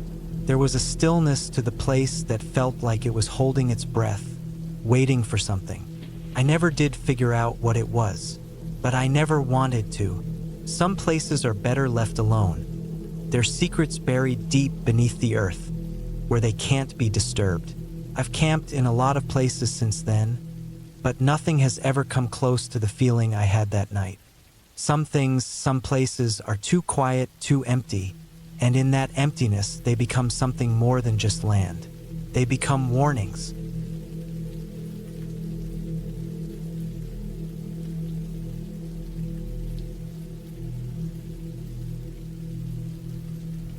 The rain started coming down harder as soon as I set up camp. I wasn't prepared for this. I had only planned for a 2-day trip, hoping to get a quick break from my usual routine, but the weather had other plans. I looked around at my surroundings as I stood beneath the cover of the small tarp I managed to stretch between 2 trees. The dense pine forest seemed to close in on me, the trees swaying in the wind and the mist rolling down from the mountain peaks above. The sky was a shade of gray that you only see in the most intense storms, and it was the kind of night where the rain didn't stop. It just kept falling, as if nature was testing how long I could last. The cold seeping through my jacket reminded me of how ill-prepared I was for this kind of weather. I thought I'd be fine with just my usual gear, some quick-dry clothes, a basic tent, a small fire kit. But now, Standing there, the sounds of the storm surrounding me, I realized how far from prepared I actually was. I had chosen this campsite because it was quiet, secluded, and far from the beaten path. It was a spot I had found on a trail map when I was doing my research. It looked perfect, isolated but still within range of a nearby ranger station, should anything go wrong. I had imagined a peaceful, reflective night under the stars, but instead, I was fighting the elements, trying to keep dry and warm. The first thing I did after setting up my tent was try to start a fire, but the rain kept putting it out. Every time I thought I had it going, a gust of wind would send a cold spray of water onto the pile of kindling, and the tiny flames would flicker and die. I didn't know what to do. Without a fire, I was just going to sit in the cold, wet darkness of the tent, and that felt wrong. So I decided to go for a walk. It wasn't something I planned to do in this storm, but I felt trapped. The air was thick, humid with the rain, and the ground was slick with mud. I grabbed my flashlight and slipped on my boots, making sure to secure the flap of my tent. The forest seemed to be a different world in the rain. The sounds of the wildlife were muffled by the downpour, and the only noises were the rustle of the leaves and the soft thud of water hitting the earth. I moved slowly, carefully, trying not to slip in the mud. As I walked further from camp, the sense of isolation crept over me. It was strange. It was quiet but not peaceful. The trail led me deeper into the forest, winding between thick trees. The path was barely visible, just a faint outline on the ground, swallowed up by the thick underbrush. I wasn't sure how far I'd gone, but it felt like I was walking forever. I felt like I was the only person in the world, the only one who'd ever dared to be out here in a storm like this. But that didn't ease the unsettling feeling in my chest. The world around me felt a little too still, like something wasn't quite right. That's when I saw it. Just off the trail, standing by an old log, was a figure. For a second, I thought my mind was playing tricks on me. I blinked and squinted into the rain, trying to make sense of what I was seeing. It was a person, but they didn't move. I couldn't tell if they were standing still because they were waiting for something, or if they were lost. They were wearing a dark jacket, and their face was obscured by the hood, but their posture was odd, like they were staring at something. It looked almost unnatural, like they were too still, too quiet for someone out here in this kind of weather. I didn't know what to do. Part of me wanted to call out, but my throat felt dry, and the wind howled around me. I stayed frozen in place for what felt like too long. I took a few cautious steps forward, hoping to get a better look, but the figure didn't react. It was like they hadn't even noticed me. I should have turned back right then, but curiosity got the best of me. I took another step. My feet crunched over wet leaves and branches, but the figure didn't seem to notice. The rain kept coming down, heavy and relentless. I was getting closer now, only a few feet away, when the figure shifted just a little. It wasn't much, just a twitch of the shoulder, but it was enough to send a cold shiver down my spine. I stopped, heart pounding in my chest. Something about that small movement felt wrong. It was like they weren't just waiting, they were waiting for something specific. And for a brief moment, I wondered if I was being watched. I had heard stories about campers, hikers, people going missing in remote places like this. It was never supernatural, never anything spooky, just people getting lost or running into the wrong kind of person. But tonight, standing in this forest with the rain pouring down and the silence of the figure in front of me, I couldn't help but feel like I was in one of those stories.